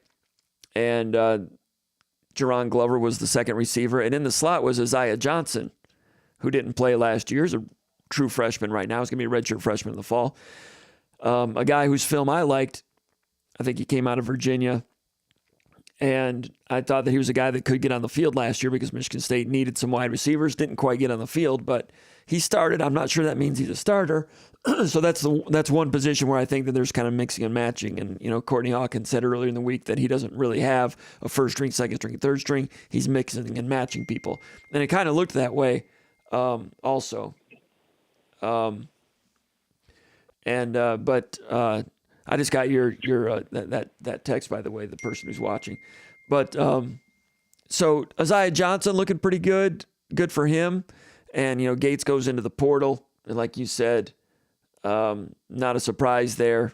But there's a lot of Antonio Gates Jr. fans out there that were kind of hoping that he would, hit his stride and get into his zone as a Michigan State guy and not elsewhere. But now Michigan State was in the portal looking for a wide receiver. Now they're looking for two, apparently. Go ahead. Now here's the thing with Gates. Isn't this his first time hitting the portal? I think so. And I had heard like when the season ended last November, talking to some people, I had heard that there were some back channel, schools interested in him back then. And I kind of thought he might be going into the portal then, Right. and never did. Go ahead. Sure. No, he's not. So he's not on my. I'm tired of your list. This is his first time trying to test the waters, and I recognize that these young people have to do that. So he's not on my radar of. I'm tired of this kid. He's not there. If you want to test the waters and kind of see what your value is, I have nothing against that. My thing is, at what point are you going to just make a decision and stay put? Are you in or you're out? And he's not in that group. This is his first goal of, maybe seeing what his value is, and, who knows? But he's not in that group of kids at this point. I would say, hey, okay, I've had enough of him. No. From what I heard, he had a great spring, and did everything that was asked of him, and really played some really good football. So, bit surprised at that one, but there's still, I think, until we hear that he's somewhere else, there's still not a possibility he may return. Okay. Sea-Dog posts over here in the comments area, and he says the NIL needs to have some kind of cap, maybe $50,000 per year. And then again, that might be an interesting way of looking at things. But if there's a cap like that, you're just inviting the Billy Bobs out there to go ahead and get back into illegal recruiting and go over that cap. Unless there's some really punitive rules. Unless there's some really punitive rules. Yeah, in order for that to work, you have to kind of adopt it like the NFL. Mm-hmm. That there's going to be, like you said, some real harsh, penalties for cap violations and tampering and those things. And honestly, with NIL, I think the biggest thing, the biggest failure to be with NIL is the lack of and I won't say rules, but you open the floodgates for lawlessness for folks who are already lawless. Do you know what I mean? If you do what? So the tampering, I think, is the bigger. I think the tampering is probably the biggest issue. Like NIL in itself, I don't have any issue with that. I don't have any. The tampering behind the back channel tampering, I think, is probably the part that I don't know how you fix. Like, I don't know how you tell a school they can't call another kid's family or whomever. I don't know how you fix that part. I agree. Because the same folks that are complaining about here's why. Because the folks that are complaining about it are the same ones doing it. Like, if all coaches stopped tampering, then it would end. Mm. All right.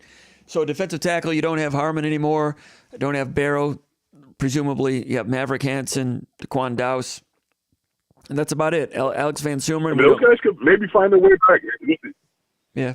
Those guys may find themselves back in the program. I don't know. I'm just saying, you got to go find some players. Look, here's the thing. No matter who hits the portal, I guess, and this is my thing too, Kyle. No matter who hits the portal, by my estimation, we needed 50 new players, like 50 players. So we're gonna need to bring guys in anyway. Mm-hmm. There's just some positions that we need bodies. I mean, look, obviously we need D tackles. We needed D tackles before these guys hit the portal. Yes. So I don't think, certainly, and look, this may be one of those times where they're striking while the iron's hot. We're low on numbers on D tackles. It's a hot commodity. I'm going to drop my name in the portal, and this might be my lottery ticket. Hey, more power to you, young man. I have no issue with that. My issue is if, from the Michigan State side, at what point are you going to commit to us and stay put? So those are two different things. I get it from the kid side. I understand it. You have an opportunity to cash in, by all means, cash in,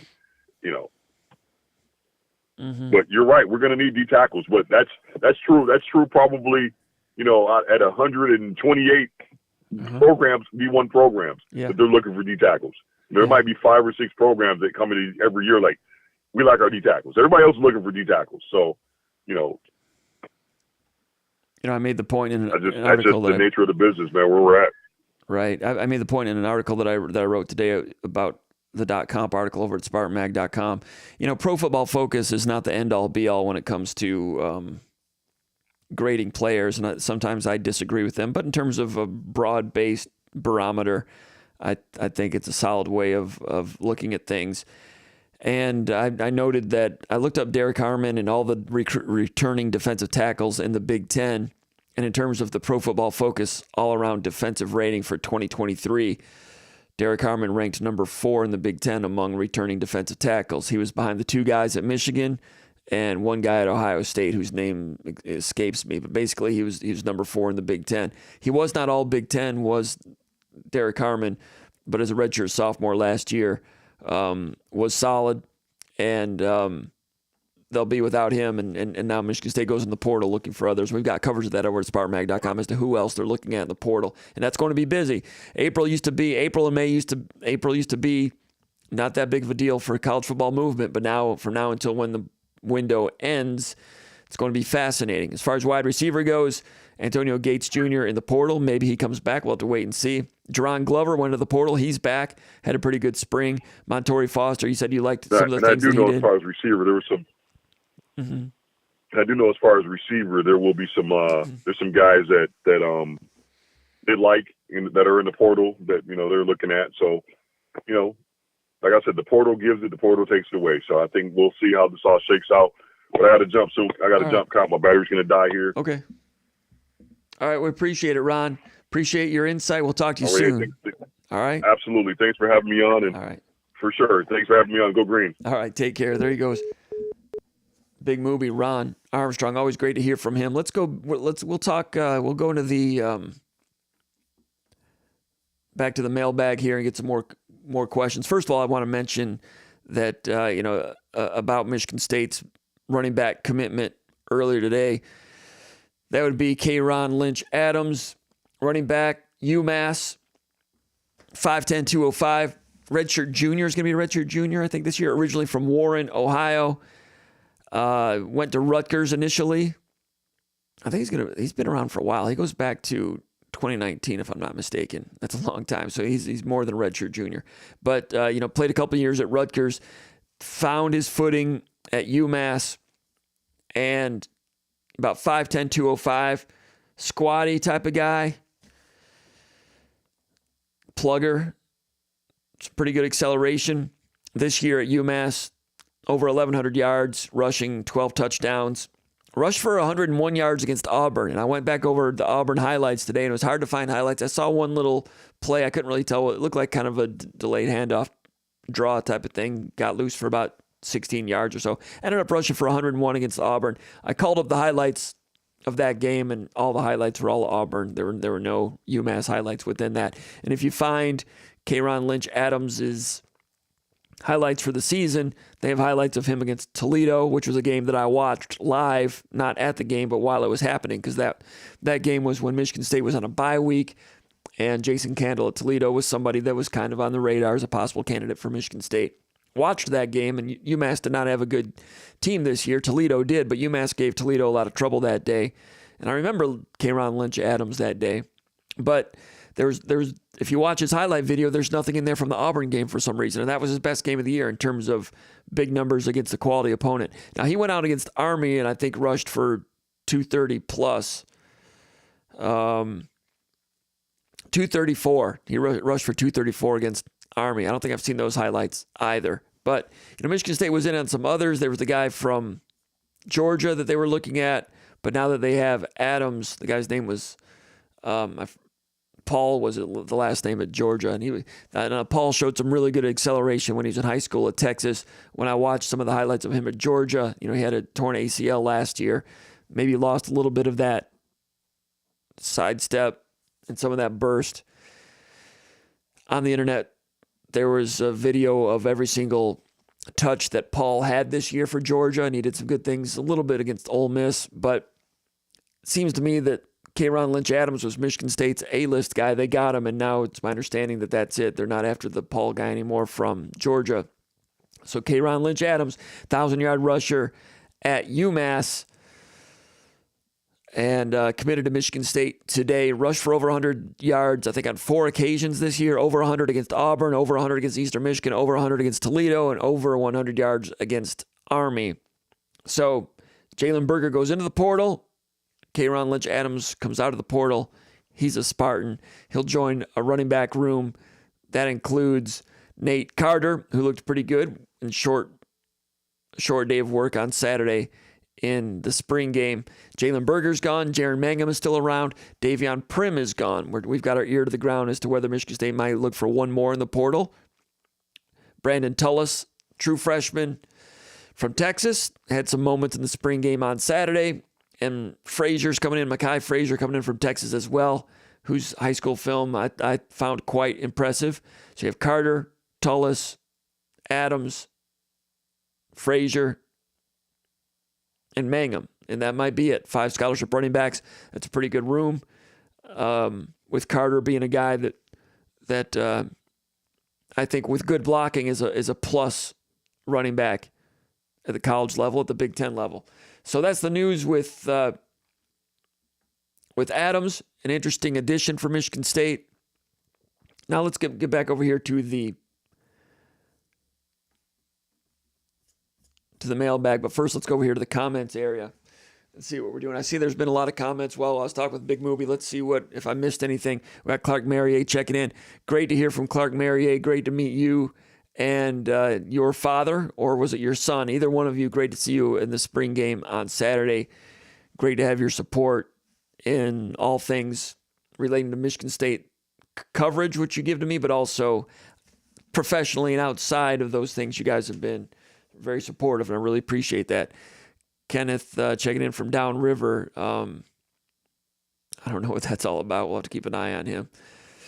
I don't know what his frequency is, but Kenneth is chiming in early. Brad Vashenko checking in from Austin, Texas. Brian V says, talk us off the ledge, comp. Do we have a ledge on August 23rd? Is there a ledge? Lose a good defensive tackle, you can come back off the ledge. It's going to be okay. I think it's going to be all right. But it does open up some interesting pursuits for Michigan State for defensive tackles. I personally do not expect them to get anyone as good as Derrick Harmon. But we'll see what they go out and get. A few more guys like Dowse could be functional. Ellison 918 says, good evening from Fayetteville, Georgia. Rosalind Russell saying, hey, comp, greetings from stormy Holland. I think you mean Holland, Michigan. Thank you. Cameron Lynch Adams, welcome home, says Liam. Daniel Berry Sports Highlight says you. Tim Riddiger says, checking in from Ypsilanti with a glass of Teeling. Jules for Fly Guy says, greetings from Cincinnati. The twins' mom here. Good to have Jules with us. Mike Stefani says, checking in from the new AC Hotel in Lansing. Highly recommended. Come for football and basketball season. Mike Stefani says, the new AC Hotel in Lansing. I'm not familiar with that. Good to have you with us. Don Bazin checking in from Stanton, Michigan. I've spent some time in Stanton. Been up there, covered high school sports up there back when I worked in Greenville. Big Will says, I hope we can at least get Barrow back with Harmon leaving. I wouldn't hold my breath on Barrow. If you click, his name's not on the roster anymore, and if you click on his old bio, it's a 404 error, which is what other programs have done when players have moved on. Michigan State's never done that before, but maybe they're doing it now. I don't know. Rob South says, what's up, fellas? As far as the starting 5 go, we got Clark Merrier. I'm not going to put Kenneth in the starting lineup. I'm not sure what he's getting at, although he's checking in from downriver, which I respect. But Clark Merrier, Brad Vashenko, Brian V, they're the starting front line. Ellison B, 19, he's the point guard, and Rosalind Russell, she's the shooting guard, just lighting it up out there. Great to have those people for our starting 5. Brian Bose says, you mean new defensive tackle Dunnigan. Dunnigan played defensive end. He can move to defensive tackle for the dime defense and pass rush situations and pass defense, passing situations. But Quindarius Dunnigan is a defensive end. Now, he's got good size. He's up over 270, I think. But he's a slippery 270, which they can make use of on the edge. So I think they want him at defensive tackle. And if you're slippery at 270, he's got a chance to be a plus defensive end, whereas he might just be a plugger as a defensive tackle and just a guy. He could be more than a guy at defensive end. He can be a dude. There's guys and there's dudes. You want dudes. Some people are just guys. Dunnigan could be a dude at defensive end. It's a defensive tackle. It'd probably just be a guy. In the meantime, Michigan State needs some guys at defensive tackle. YD Sparty says, portal open until April 30th. That's my understanding. I do not have the calendar memorized, though, but that's a good question. That's when all the madness is going to end. Steve S. checking in from Northern Virginia. YD Spartan says, yeah, Izzo seems to be adjusting. Tells AJ and Sissoko to hit the bricks. Well, kind of. Sissoko, I don't know if that's 100% closed, but yeah, Izzo wanted to do it his way and do it by building through the high schools and have guys in the program for 2, 3, 4 years and really know everybody in the room and really have that family atmosphere. And he felt he should have had that last year, but one of the leaders, A.J. Hoggard, was really not the leader that Izzo wants at that position, firstly. Secondly, a lot of the teams that Michigan State was playing against were older than his team. And Izzo's like, I spent 3 years cycling up for this season, and I go and play these teams that are older than I am because they've gotten some COVID sixth-year guys out of the portal and drove Izzo nuts. So, yeah, now he's adjusting. And they learn as they go. We'll see. All right. YT Spartan says some players are still students, which makes it a mess. 13 Oro says Khalil Majid looked really good. Khalil Majid is playing some safety, and I spoke with Demetrius Martin about him last week, asking about some of the players, and he mentioned Majid, and he says he's flashed, and they've been pretty happy with him. A guy that came in as a walk-on, former lacrosse player in high school, got injured, I think, in lacrosse as a junior in high school, didn't have a senior year because of COVID, found his way to Michigan State in 2021, redshirted, and then 2022, I think, got on the field for a snap or two, and then last year played a little bit more, and he's just kind of hung around. I still don't think he's a scholarship guy, but I think they kind of like him. And Michigan State at the safety position, you've got Mangum and Malik Spencer. For now, I mean, who knows? Things can change any minute, but those are the safeties. For now, Armorion Smith is a guy that was hurt. There was an upper body injury, had his season cut short last year, came in from Cincinnati. He's still on the roster. He's not in the portal, so I'm guessing Armorion Smith is still in the picture. I did not see him on the sidelines Saturday, so usually the injured guys are on the sidelines. I did not see Armorion Smith. As far as other safeties go, Dylan Tatum moved from corner to safety. They feel real happy with him. They think he's got a chance to do some good things. Explosive athlete there. So it's Mangum, Spencer, and Tatum. Maybe Armorion Smith. Khalil Majid is in there a little bit. Sean Brown is gone now. Jalen Thompson's a true freshman, just getting his feet wet. Malcolm Jones, hoping he's still around. Malcolm Jones Sr., he joins our program periodically. We're not hearing from him today. Walk-on number 39, Caleb Gash. I think he's from South Lyon. I got to go back and watch it more closely, but it wouldn't surprise me if he becomes a guy that sticks as a walk-on going forward. Let's go back over here to the questions. We've only answered one so far. Question number 2 from Brad in Mooresville, North Carolina. He says, other than quarterback, what unit do you expect to take the biggest step forward from last year to next fall? That's from Brad in Mooresville, North Carolina. Which position group? I think the tight end position. Jack Velling coming in from Oregon State, second team all Pac-12 at Oregon State. Good player, getting better and better as a blocker. Was not really on full display on Saturday, but Velling is a guy with some quickness, body control. He's a threat, deep seam from middle of the field, and he's a threat in the red zone for sure. And this coaching staff knows how to get him open. So Velling's going to be good. Michael Masunis at 6'5", 255, redshirt sophomore from Tucson. We've not seen him for 3 years. He's had a good spring. He's in the playing group. He may have helped himself more than anyone on the roster in terms of going from a guy that was not in the playing group to next year's likely going to be in the playing group. We didn't see Brennan Parachek this year in the spring, nursing an injury. Missed the end of last year with a season-ending injury, and he remained out this spring, but got on the field last year as a true freshman from Dexter. A lot of athletic ability, a lot of quickness and ball skills. He needs to get bigger and show that he can be a credible, solid blocker. Parachek has some athletic ability and a lot of tools, so keep an eye on him as well. Tyneil Hopper's coming back. You know, he transferred in from Boise State as a sixth-year guy. I think he's the only seventh-year guy on the roster. Played 3 games last year. Apparently gained a waiver for health reasons. Only played 3 games last year. He's not the tallest guy at about 6'3". And last year at this time, I went back and watched him for Boise State, and I was like, I wouldn't expect a whole lot from him. He's not all that tall. He has hands, and he's shown that in practice, and I saw it at Boise State a couple times. Last year, only played 3 games for Michigan State.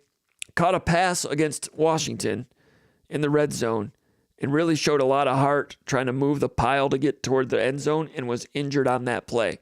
But Hopper in 3 games showed me more than I expected. Does not have all the size, but he does have hands. And Hopper's back. He's back in the hopper. Only had 1 or 2 catches last year. I think 2 catches. But he's somewhere on the depth chart. Now, Jack Nichol's gone. And they've got the guy coming in from California whose name escapes me. Somebody can remind me who it is. But I loved his film, the California tight end. He needs to add some beef and learn how to block at this level and so forth. But has some really good, like Jack Velling type of body-controlled ball skills. That guy's going to be pretty good. I think he's the most underrated player in the recruiting class. Is he a right-away player? Maybe not. But last year at tight end, Michigan State had Malik Carr, 30 catches. A lot of talent, but high-maintenance guy. Not, kind of a difficult guy in the locker room a little bit. I've gotten to know Malik a little bit, at basketball games and recruiting events and so forth, and I wish him well. He's a guy that's got some intelligence to him and some physical attributes. I think he wound up at Memphis. I wish him well there. But I said when they brought in the new coaching staff that Malik Carr would be the type of person that might be at risk of being encouraged to leave the program. Just because he's a different type of guy. High maintenance is one way to say it. I wish him well. Talented, and I wish him well. 30 catches last year. They would not have won the Indiana game last year without Malik Carr. He really erupted in that game, made some big plays. He moves on, but he was the one guy at tight end that was productive, but it was hard to really rely on him play after play after play for various reasons. Again, I wish him well. A lot of talent. He's a bright kid. Bright young man. Good luck to him. Last year, he had Malik Carr and Evan Morris, the former kicker, had 4 catches, did what he could as a blocker, but he was limited.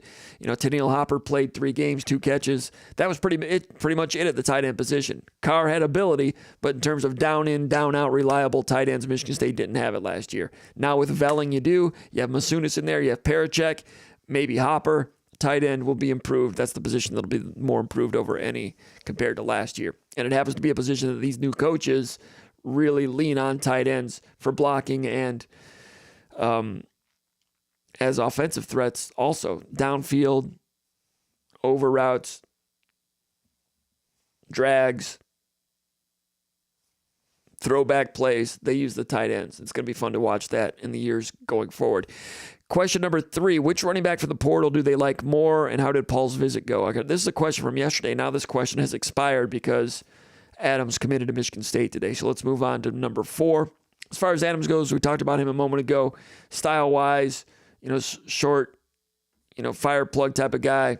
Going back years and years ago, kind of a Dave Meggett style of runner. I'm not saying he's that good, but he's kind of that style. I mean, Meggett was only like 5'7", 5'8". This guy's like 5'10", but really probably 5'9". It's good, not as explosive as Meggett. Meggett was world class, of course. But these coaches like guys that'll plant and get north, and Adams is a guy that'll plant and get north. You got Tullis, you got Frazier, you got Carter, Mangum. Looks like those are the 5 at running back. We will keep our ear to the ground to see if there's any changes on that going forward. Roxy from Grand Haven, Michigan says, we heard Alan Haller say he spoke with former players about the state of the program during the football coaching search, and based on the wild swing from the D'Antonio era to the Tucker era, was the consensus a return to a more D'Antonio-style culture? Roxy asks me. She says there are a lot of similarities between Jonathan Smith and Mark D'Antonio's programs. She says, I'm curious if that was intended, especially based on player feedback. Do you know which players were interviewed? Good questions. I don't think that they went in that direction based on what players say. I think they went in that direction based on what Alan Haller's tastes were. I think Alan Haller wanted to go more in a direction more like a Mark D'Antonio type of situation. And the players, he spoke with them just to get a little bit more of the lay of the land on what their thoughts were, and that just strengthened Alan Haller's thoughts on things, I'm sure. I don't want to speak for him. Alan Haller's a former player. He knows how locker rooms work, and he did ask for some input there. But you asked about consensus among players. I've not heard what those players would have said to him, and I don't know what impact they would have. But in the meantime, we have heard players talk about things that they like about the changes, and I think we've gotten some really, really honest and interesting comments from players about the changes. And I think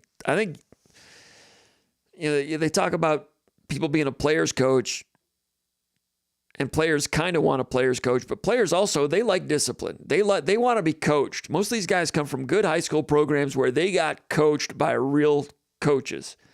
And you get to college, I don't think they want Hollywood coaches. And Tucker was somewhere in between. He kind of did a little bit of both, and I thought he had a chance to be really good, but took his eye off the road a little bit there. We all know what happened and what went on. But anyway, Jordan Hall had some interesting comments. Jordan Hall is a really interesting guy in his own right. True freshman, but extremely mature, smart, team-oriented leader. Michigan State's fortunate to keep him around.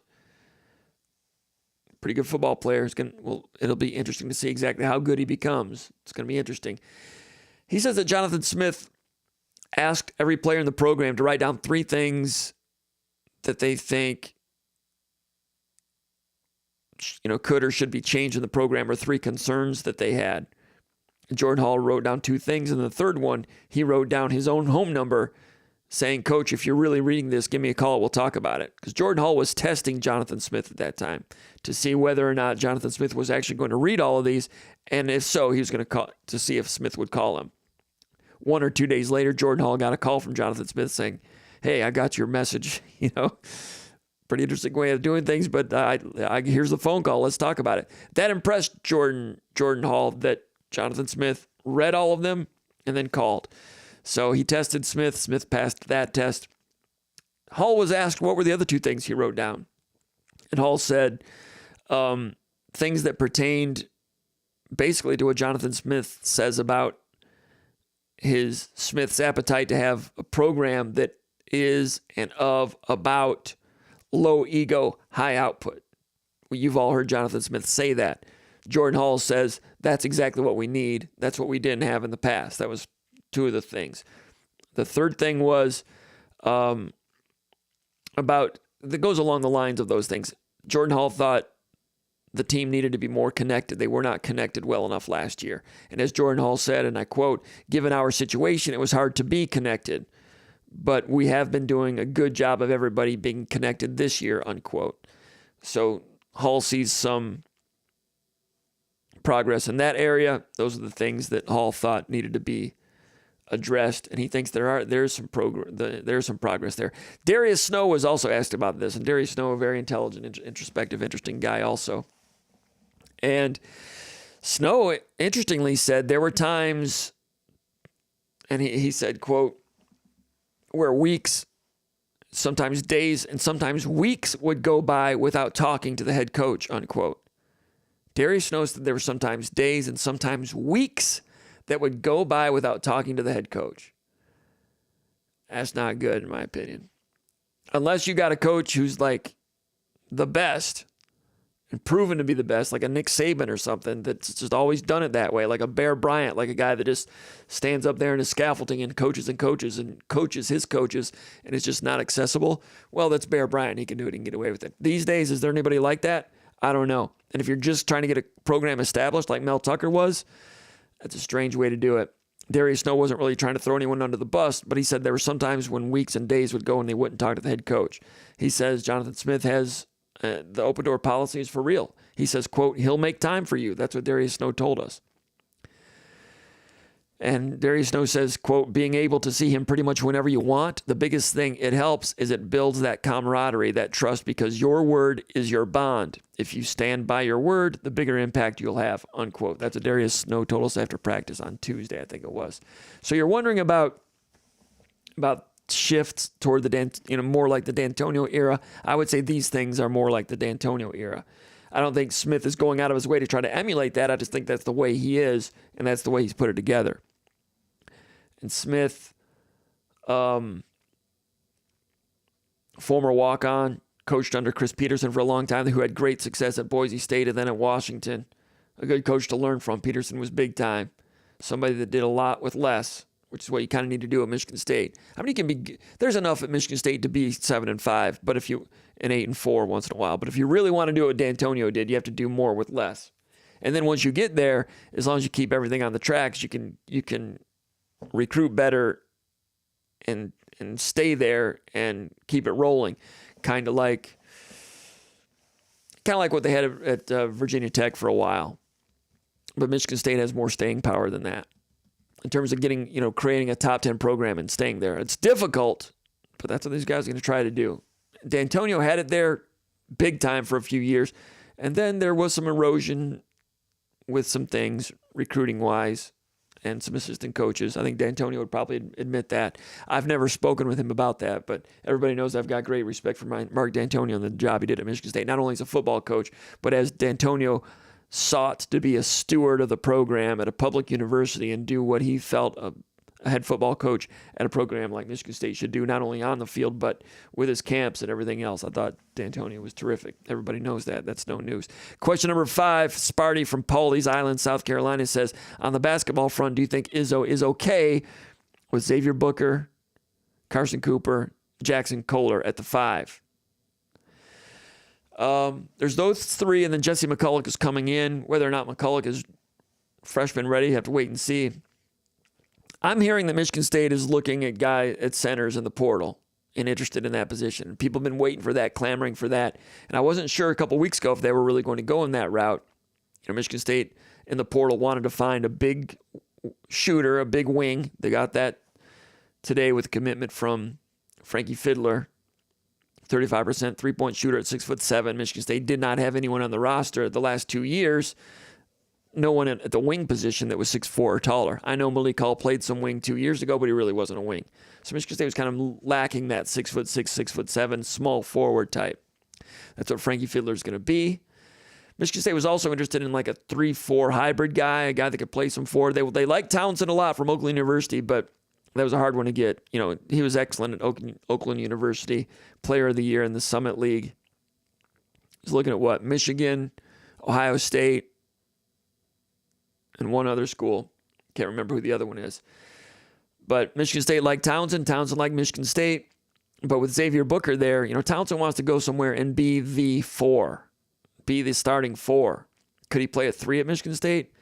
He's not been that in the past. Maybe he is athletic enough to do it. I've heard some people say maybe not. At Oakland University, he's kind of hidden in that great amoeba zone that they play. So in a different year, I think Michigan State would have gotten Townsend. But with Xavier Booker there, just wasn't a fit. That's what it looks like right now. Michigan State made a run at him, so we'll see if Michigan State goes after another 4 type. But it's going to be hard to get an impact 4 when you have Booker there. So can they get another center and make Booker only a 4? I don't know. So I think Izzo could maybe live with it with those 4 guys, but it's my understanding they're looking for another center out there. And if you get another center, like Izzo said in that article we wrote last week, Izzo's concerned that if you get somebody, you're going to lose somebody. And I don't know if they're in a hurry to lose anybody that way. So it's a difficult puzzle, it's a difficult thing to navigate. Question number 6 from Thermopylae. He says, is there an advantage to Michigan State in the Big Ten by having the offense practice against a defense that plays differently up front than it did last year? Is there an advantage for Michigan State on offense to play against their current style of defense? I would say maybe a little, partly because of the way they're coached. Jonathan Smith said during the spring that the defense has done a good job of disguising things on defense, which he thinks is good for Aiden Childs at quarterback to learn those things and to work against a defense that disguises things so well. But in terms of Michigan State's defense, one gapping up front, and they basically run all the universal coverages in the back. It's not that uncommon the way Michigan State does it. There's going to be more quickness, and Michigan State wants to be quick on the offensive line. And with the way Michigan State won gaps, you have to be quick to keep those guys out. Whereas in the past, there were 2 gapping, and you can be real good on defense 2 gapping also, especially if you have enough big jumbo guys in there. I mean, Georgia, Alabama, they did a lot of 2 gapping. So if you are going against 1 gapping defenses all the time and the quickness, then when you do play a 2 gapping team, that can be problematic for an offensive line.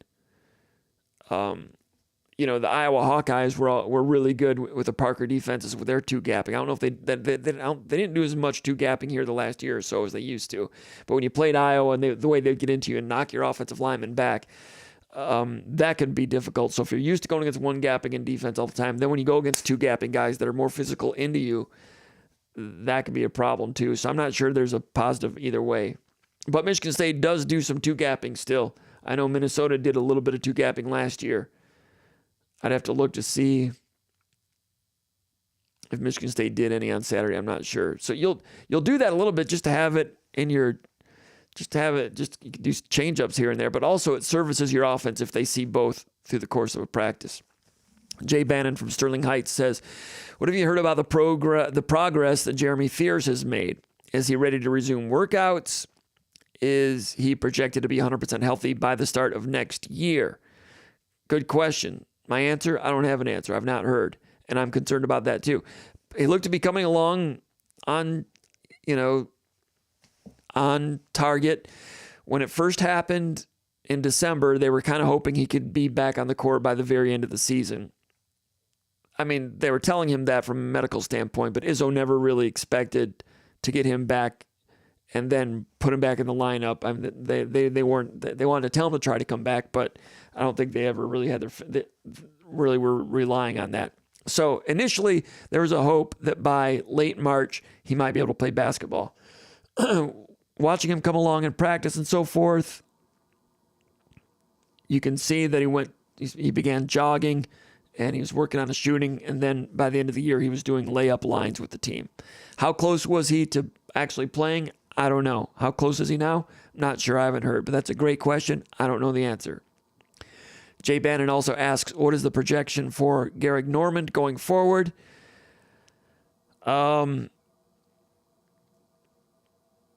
I haven't done the complete math on what the entire lineup looks like, but I would expect Derrick Harmon to be like a guy that plays like 5 minutes per half. I wouldn't expect him to come in and be like a big, huge impact guy right away. Pretty good shooter. I'd say he's a streak shooter right now. Does he become a consistent knockdown shooter at some point? That's what they want him to be. It's hard to arrive at that. I don't know if he'll be that next year or not, but I think he's a 5-minute guy per half. That's my guess. And that's as of April of 2024. I reserve the ability to change that at any point, but as of right now, that's what I think he is. Jay Bannon also asks, they had limited time in the spring showcase, but what did you think of the two freshman quarterbacks? The two freshman quarterbacks for Michigan State on Saturday, Alessio Milivojevic and Ryland Jesse. I watched them, but I haven't studied it yet. I might have more of a thoughts on that as I really study those 61 snaps more closely here in the days ahead. M. Johnson 2000 says, Jim, should we be concerned about the defensive tackle position with Simeon Barrow gone?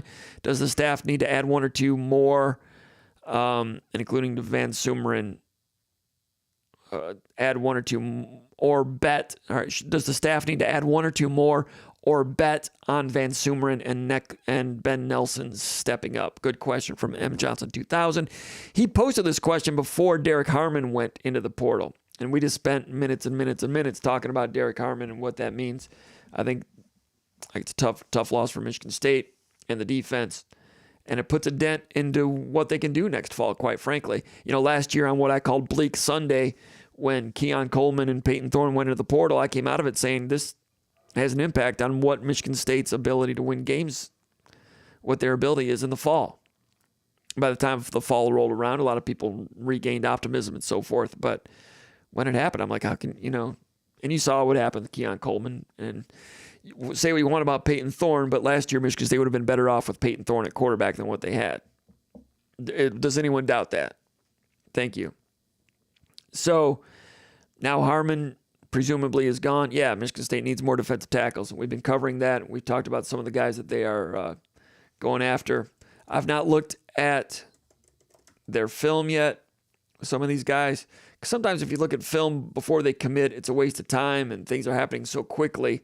I just watched K'Ron Lynch Adams today and Andrew Paul today, and they end up getting Adams and Paul is gone. So Paul is, or they're not recruiting Paul anymore. I've not looked at defensive end Anthony Jones yet from Indiana, 6'4", 255. I'll have to go check that out. I had some notes on Renee Conga from Rutgers last year. He made a nice play against Michigan. One play, took on a block, disengaged, made a tackle. He was second string for a good Rutgers defense. Michigan State's going after Renee Conga from Rutgers. Defensive end Eddie Kelly from Georgia Tech, 6'4", 278. That's a big defensive end. So could he move inside? It's a good question. There was someone from Stephen F. Austin also that they're looking at. Defensive tackle Anthony Johnson from Youngstown State, formerly from Illinois. Last year had 6.5 tackles for loss. His top 4 are Michigan State, Mississippi State, Pittsburgh, Arkansas. Brandon Lane is the guy from Stephen F. Austin, 6'5", 270. Was at South Dakota State, Stephen F. Austin. So these guys, I don't think they're difference makers. They're guys. They're pluggers in my estimation. Could be wrong. Dowse a little better than I expected. All due respect to these guys, I don't expect any of them to be as good as Derrick Harmon was. I'm not going to sugarcoat anything. Is that wrong? I don't mean to offend anybody. I've not looked at their film yet. Maybe that's reckless for me to say that, but that's who Michigan State's looking at. The fact that they went out and got Dowse, solid. Some of these other transfer portal additions that they've made, solid. I'm more impressed with Michigan State's transfer portal evaluation of talent right now than it was in the Tucker era. When in the Tucker era, they'd bring in a redshirt freshman who never played before. I mean, Marquis Lowry had not played much. Kari Crump had not played much. Jarrett Johnson or whatever his name was coming in from Florida State, I said, don't expect much out of that guy. No disrespect, but I'm just trying to be a credible reporter here for you as you guys follow the Michigan State Spartans. And I'm your humble reporter, correspondent, feet on the ground, trying to do my best and trying to have some credibility as we go along. So Michigan State's looking for defensive tackles in the next week or so. It's going to be interesting. Concerned, you ask? Yes. Work to do? Yes. Should you just bet on Van Sumeren and Nelson stepping up? No. Van Sumeren seems to be in good spirits. He's a guy that's got some quickness. Had 4 games in 2022 as a true freshman, then shut it down to retain the red shirt, and then was hurt, lower body injury, August of 2023, sat out the entire season, was held out of spring practice. I've not asked him or asked anyone about him, but presumably his rehab is coming along well. Former 4-star recruit. Do you bet on him being something? I think you slot him for 3rd string, and if he's better than that, that's great. But you got to recruit some other guys ahead of him. But wishing him the best. And kid from Bay City, Michigan, Essexville Garber High School, I think it is. I remember him back when he was like a 9th grader, meeting him at the T-shirt camps. That was back, he had a brother going to Michigan State going to Michigan who ended up at Michigan State, Ben Van Sumeren. But I interviewed him at a T-shirt camp back like after his 9th grade year, and he was rotund at that time and quick in the T-shirt camps. Quick. And he, the type of guy that in the camps, I'm like, okay, I'm going to be curious to see what becomes of that guy, because I don't see many 9th graders that move like that. He moved well, but it's in T-shirts. Okay, what does it look like when the pads go on? That's what I was eager to see. Became a 4-star recruit, got bigger and bigger, remained quick. Was part of a Michigan recruiting class, ended up coming to Michigan State when his older brother transferred to Michigan State. So got into pads as a true freshman. Not an easy position to play as a true freshman. Got on the field, didn't look bad, didn't look great, looked like a freshman. Now he's a couple of years older. So I'll be interested to see what he looks like in August. I have no idea what to expect. But like I said, the guy had some quickness and horsepower in the T-shirt camps. But at that position, that doesn't mean everything when the pads go on. Not the guy with the longest levers in the world, but I think he's got some heart. And I know a lot of people are going to be rooting for him, but you can't really assume that he's going to be a 1st or 2nd string guy. If he is, that's a bonus. You just keep him working, and you recruit out of the portal above him, and you keep developing. Ben Nelson, former offensive lineman from Holland, 6'7", offensive line walk-on. They moved him to defensive tackle last year because they just flat out didn't have enough defensive tackles. Number 75 gets in the game and was not terrible. But no, I don't think you expect Ben Nelson to come around to be a plus guy defensive tackle. He's just kind of helping right now, kind of a stopgap guy. Possibly if you replenish defensive tackles later in his career, I think that guy could move back to offensive tackle. I don't know. I'm impressed that a walk-on offensive lineman has been able to survive at defensive tackle and function. And it's only been a handful of snaps here and there, but good on him. Question 9, Green Dog from Detroit, Michigan says, when do you think they will power wash Spartan Stadium? When do you think they'll power wash Spartan Stadium? And then he says, just kidding. That's an inside joke for Spartan Maggers. That was a thread at SpartanMag.com, underground bunker message board. Some people were talking about the appearance of Spartan Stadium on Saturday, and it was a little dingy. Maybe they're cost cutting here a little bit here and there. We saw that Michigan State's athletic department operated at a pretty good deficit last year. I think $14 million deficit, and some of that might have had to do with some other things. I'm not sure what that all meant, but I don't think that's you're coming out of COVID. Maybe some of those losses. Those financial losses in 2000, 2001, maybe some of those were just kind of like spread over into 2023. I don't know. But I think they got a handle on things. But it wouldn't shock me if there's some cost cutting here and there. And if you can save $50,000 to not wash the stadium before the spring game, maybe I understand that. The grass looked good. The grass is the best I've ever seen it for a spring game. There's been some times when the spring game grass has been kind of dingy and dormant, but here in mid-Michigan we had so much sun in April, I suspect that's what led to the grass looking really good.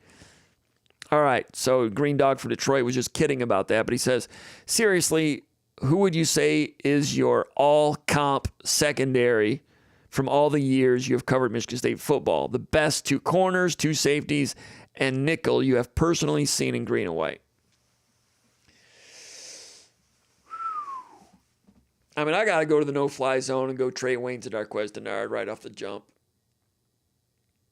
Jim Thorpe Award winner, Darqueze Dennard, Trey Waynes, speed, strong, first-round draft choice. I'll go with those 2 guys. At safeties, I got to go with the bang stick, Harlan Barnett. I'm going to put him on the field. And I think I'm going to go with Curtis Drummond. Became a real nice player at the height of the D'Antonio era. In the nickel, I'm going to play a guy that never played nickel at Michigan State, but I think he probably would have been a good one. No one was really running much nickel defense back then. I mean, Michigan State ran some nickel back in 1993 when they upset Amani Toomer in Michigan and the Tyrone Wheatley team. Michigan State surprised Michigan by playing nickel on third down because Michigan State in the Perlis era didn't. They stuck with 4 defensive backs, even if they're going against, Bobby Bowden and Dennis Erickson and those guys, to their own detriment sometimes. Jeff George in Illinois, 4 defensive backs. And Parker did that at Iowa for a long time too. But Myron Bell, Boo Bell, from 1993, ended up playing for the Pittsburgh Steelers. Good safety. I think he could have been a good, solid nickel. Didn't play nickel back then, but I'm going to put him out there anyway. I asked Big Mooby, Ron Armstrong, this question, and his 4 are Darqueze Dennard, Ronaldo Hill, Eric Morris, and Kari Willis. So he's going 2 guys from the D'Antonio era, 2 guys from the Saban era. Interesting. Because Mooby played defensive back in the early 90s. I'm a little surprised he didn't have some of his own guys in there like Boo Bell. I'm going to have to ask him about that. He still talks to Boo Bell. Boo Bell's going to give him some crap about that. He should anyway. Some of my personal favorites, the 1999 corners, Ronaldo Hill and Amp Campbell, really good. Amp Campbell coming back from that broken neck injury, inspirational player. Everybody loves him. I don't know if he's still coaching or not. I used to see him around at some of the coaching camps, or recruiting camps once in a while. Really a good, meek, mild, humble guy. Amp Campbell's a good guy. I hope he's doing well. I'm not sure where he is these days. But Campbell and Ronaldo Hill were good. It's part of a really good 1999 team. Eric Morris was a safety on that 99 team. Good defense. Some of the other guys over the years. Thomas Wright out of Florida, 2-star recruit. Came up, did some good things, and became a captain. And he was on the team, a safety, spokesman, senior leader for a team when they went downhill at the end of the John L. Smith era. And I always had respect for some of those guys who were captains and had to speak to the media and be a spokesperson for the team for some of those bad seasons. Had to get up there after all those losses and, keep his chin up and speak for the program. Not easy to do. This past year, J.D. Duplain and Nick Samak had to do a lot of that. I respect that. So Thomas Wright's a guy I had a lot of respect for back then. Travis Key, a walk-on. A walk-on from the John L. Smith era, from downriver somewhere, maybe Belleville. Ypsilanti maybe. And I know Ypsilanti's not downriver, but down there somewhere. And D'Antonio and those guys got a hold of him. Smallish guy, but could hit. And they made use of him. And he played good football for some good teams at the beginning of the D'Antonio era. Chris L. Rucker, big corner out of Ohio, part of D'Antonio's first recruiting class. A guy that D'Antonio and those guys liked at Cincinnati, but he was kind of out of their reach when they were at Cincinnati. But then when D'Antonio, Narduzzi, Tressel, when they came up to Michigan State as the new coaches for the Spartans, they circled back after Chris L. Rucker and signed him and became a real good player, NFL player. L. Rucker, big corner.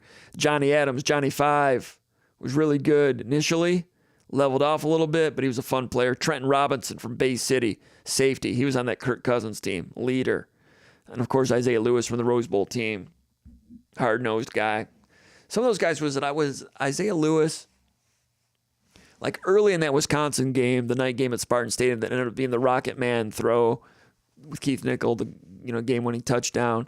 Like early on, like one of the first plays of the game, hard-hitting game. The running back for Wisconsin, can't remember his name, but I think Isaiah Lewis and that running back, they hit each other like bighorn sheep in the Rocky Mountains, and I think knocked each other out a little bit. Running back went out for a while. Lewis went out for a little bit, came back in, but Isaiah Lewis, hard-nosed guy. A lot of respect for him. Nils, Texas Top 100, I asked him this question, and he threw out Sorry Canoe. It's a personal favorite from years gone by. Question number 10, Dave from Cynthiana, Kentucky. He says, some of the center snaps in the shotgun formation on Saturday seemed to float back to the quarterback, disrupting play timing. I assume none of those were from Tanner Miller, and this won't be an issue when we want to be in shotgun. So the question is there an adequate center if Miller is not in the lineup? Great question. I've not noticed that. I got to go back and look at it again.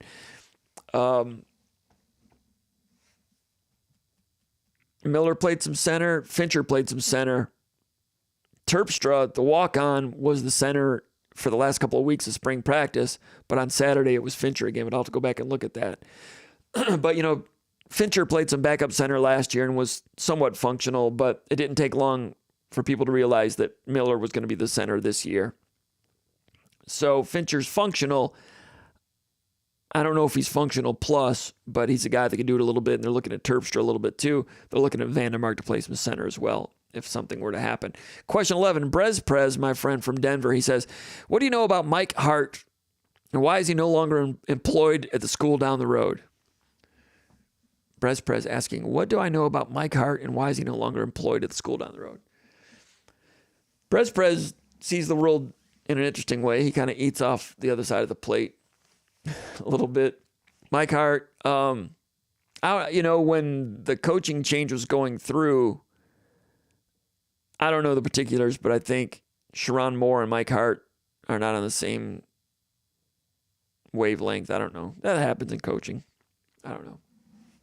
So I'm sure there's more there, but when Moore became the guy, I think there's no surprise. I don't know. Michigan people can tell me if I'm wrong or not, but that's kind of the thought on that. Prez also asks, what do you know about Weiss's computer contents?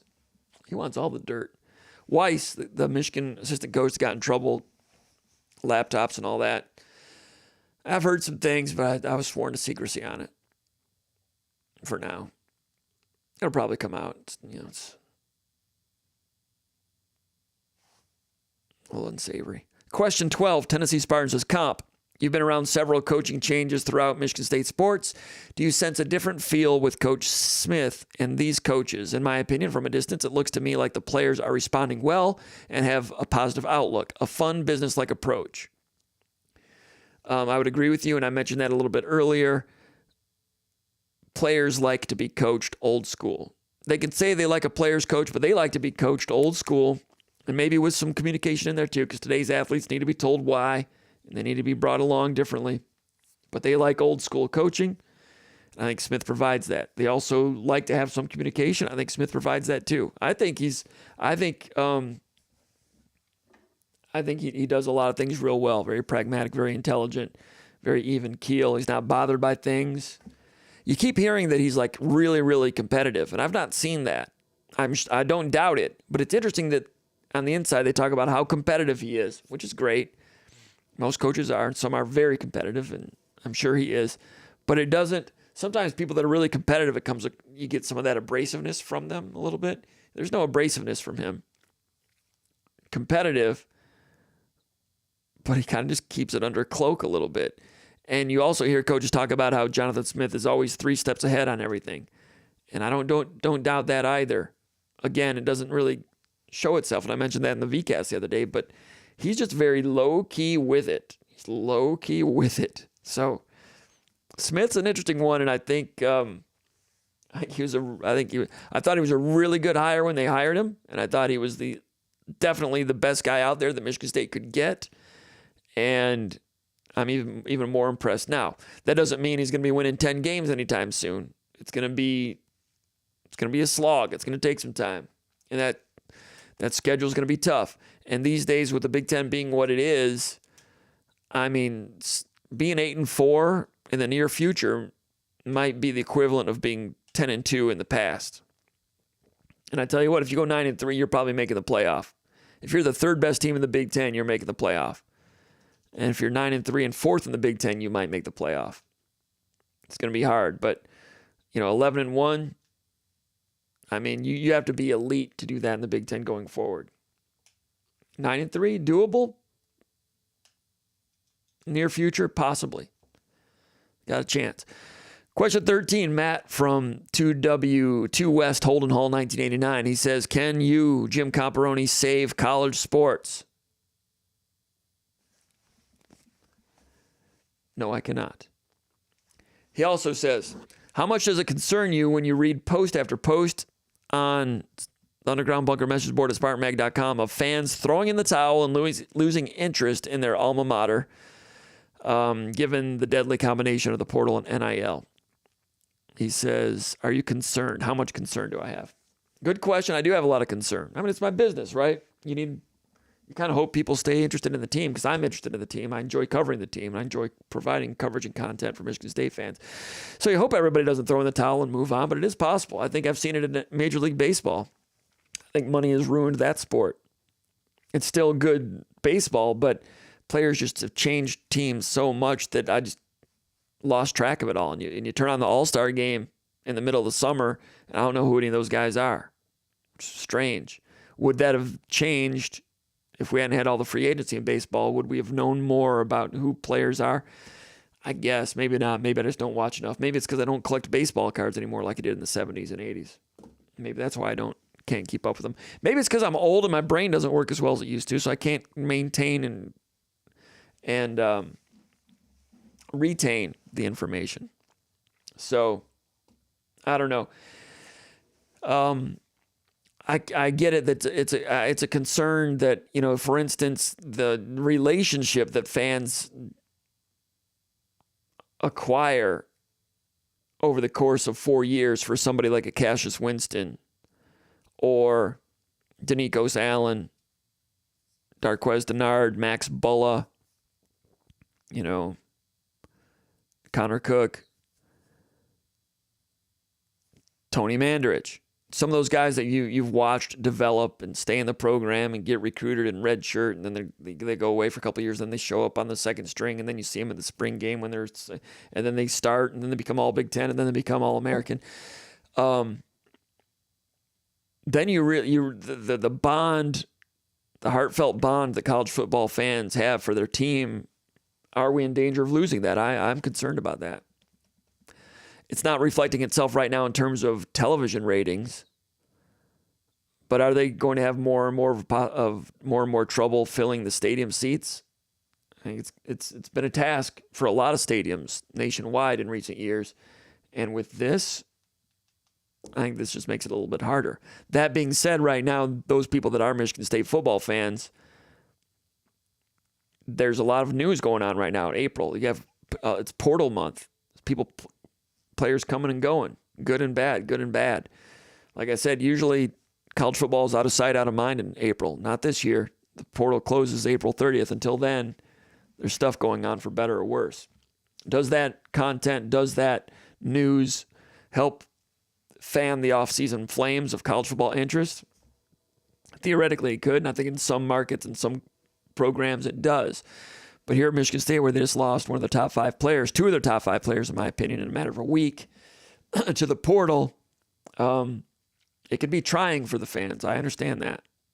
But, when the green and white uniforms come out of the tunnel and they play the fight song and the helmets go on and they play Michigan, are people going to care? Damn right people are going to care. Or against whoever else they play at home. Or on the road against Boston College or whomever. People will still care. They'll still love Michigan State. You still love Michigan State. It might be harder to keep up on who's who. Aiden Childs came in from the portal. He's a freshman. People are excited about him. They know who he is. So some of that stuff gets replenished. But these are it's an uncharted territory. All right, question. Let's see. I think that's 14 questions. We've gone for about 2.5 hours. That's probably long enough. We're done. We got some left over we might get to in the future. We'll go over here to the comments and criticisms.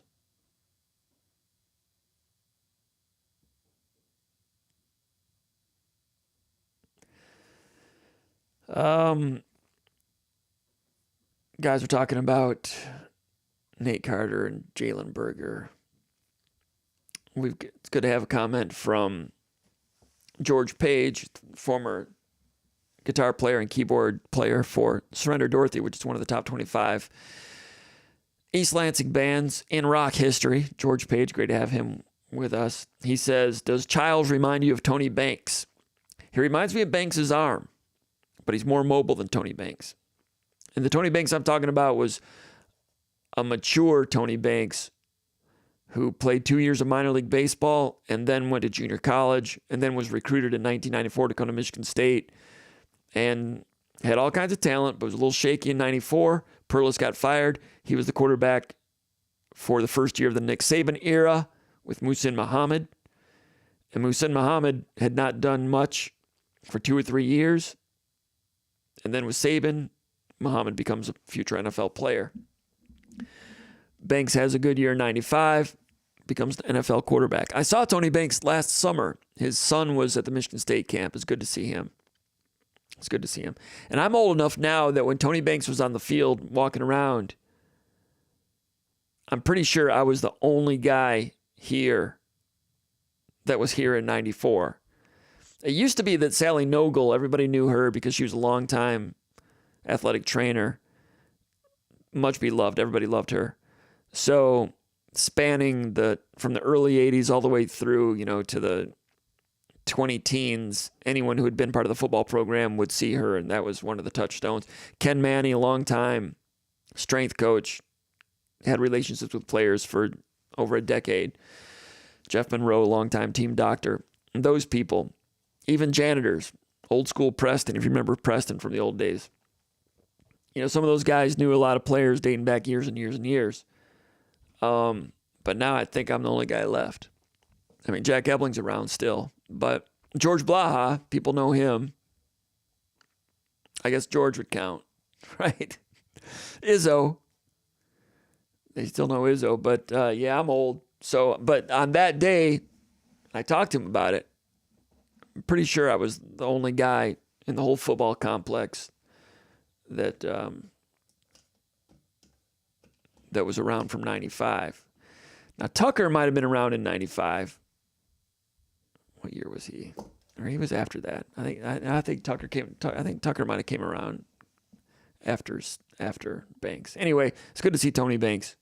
We ran a photo of him over at SpartanMag.com later that day. It's good to see him.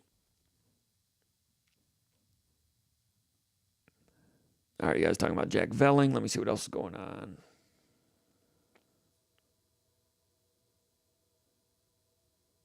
John Elke from Clarkston here. Liam says, Marsh is scary because of how developed he is. I didn't realize how big he was until I saw him on the field. I can see why he was nicknamed Megatron. Imagine how big, strong he'll be as he develops. Good comment from Liam. Whitey Sparty says, yeah, kind of like Plax, fast and big. I'd agree with that. Plax was a couple inches taller. But, yeah, Marsh has some ability.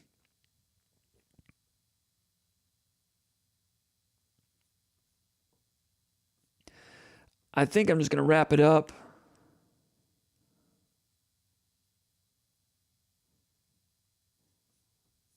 Some interesting comments here. I appreciate everybody posting, but I don't want to just be here dead air and not read them. I think we've had a pretty good show tonight.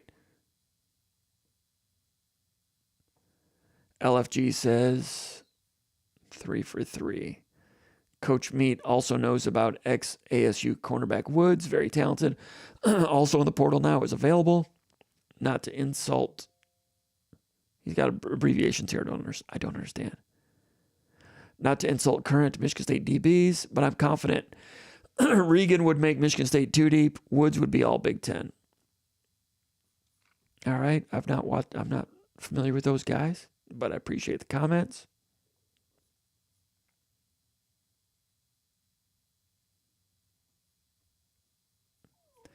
All right, we're going to wrap it up. Appreciate everybody coming in and being a part of our night here on a Tuesday night in East Lansing. I didn't take down the Big Movie thing. Great to have Big Movie with us, and we appreciate everybody coming in and all the people that have posted. Let me make sure I didn't miss anything with the reactions. Just want to make sure I didn't make sure there's nothing in the tip jar, because we certainly appreciate when that happens. But cool. What's the Great Lakes Surfers Journal says, what are we even talking about? Great Lakes Surfers Journal says his accuracy last year was mostly at the end of blowouts. I don't know what you're talking about. Oh, John Miller came to mind as defensive backs that you guys like. Looks like my guy, I think I saw Stroker posted something. He says, what's up, Jack? Stroker says, wrap it up. Just got here. Oh, he's not happy that I'm wrapping it up. Stroker posts a house there. You see that at the bottom, that yellow house? Stroker, there was, I don't know, about 17 or 18 of us that lived in there in 1990. And it was an awesome house, you guys. It was great. My guy Steve Smith would come by sometimes. He was buddies with Stroker and some of the others. Yeah, that's Steve Smith. Good man. So Great Lakes Surfers Journal says, see y'all. I'm just getting to the bottom of it. Anyway, Stroker and some of you guys that are latecomers, I apologize for wrapping it up, but we're all done. You can go check out the rest of it on demand. We appreciate everybody posting and the support that we've been getting over the years and throughout the school year. And since the beginning of this thing they call the internet, going back to the mid to late 1990s, a lot of you have been subscribers for a long time, and I certainly appreciate it, and so does Paul Konerdijk and the cast of thousands over at SpartanMag.com. I want to say special thanks to Jake Laskawa, intern extraordinaire, doing a great job for us every day. He's a pro. He's awesome. And Jason Killip doing a great job, recruiting anchor. Kenny Jordan really coming along as a real strong reporter. He's valuable, and we want to make it worth his while soon. And all the people at SpartanMag.com, we haven't had SpartanMag Live in a while, but want to get back into the groove of doing it on a regular basis. I'm still coaching this for the next 4 weeks at the high school level, so that's taking up some time at night here and there. That's another reason we've not been able to come on and do these, but looking forward to doing more lives, sometimes maybe in the afternoon as we get into the spring and the summer. Go to SpartanMag.com, $1 for a month. Check it out. You'll like it. Portal coverage coming up, as well as continued analysis of exactly what happened during spring practice. I'm going to be going over all 61 plays closely and going to the camps, talking to the coaches some more, and getting more feedback on what's going on with Michigan State football and bringing that information to you, Michigan State Spartan football, basketball, and hockey fans all over the world. Thanks for checking in with us. We'll see you again soon next week. Go over to SpartanMag.com. Join us on the Underground Bunker message board. We'll see you soon. Thanks for checking us out. Take care.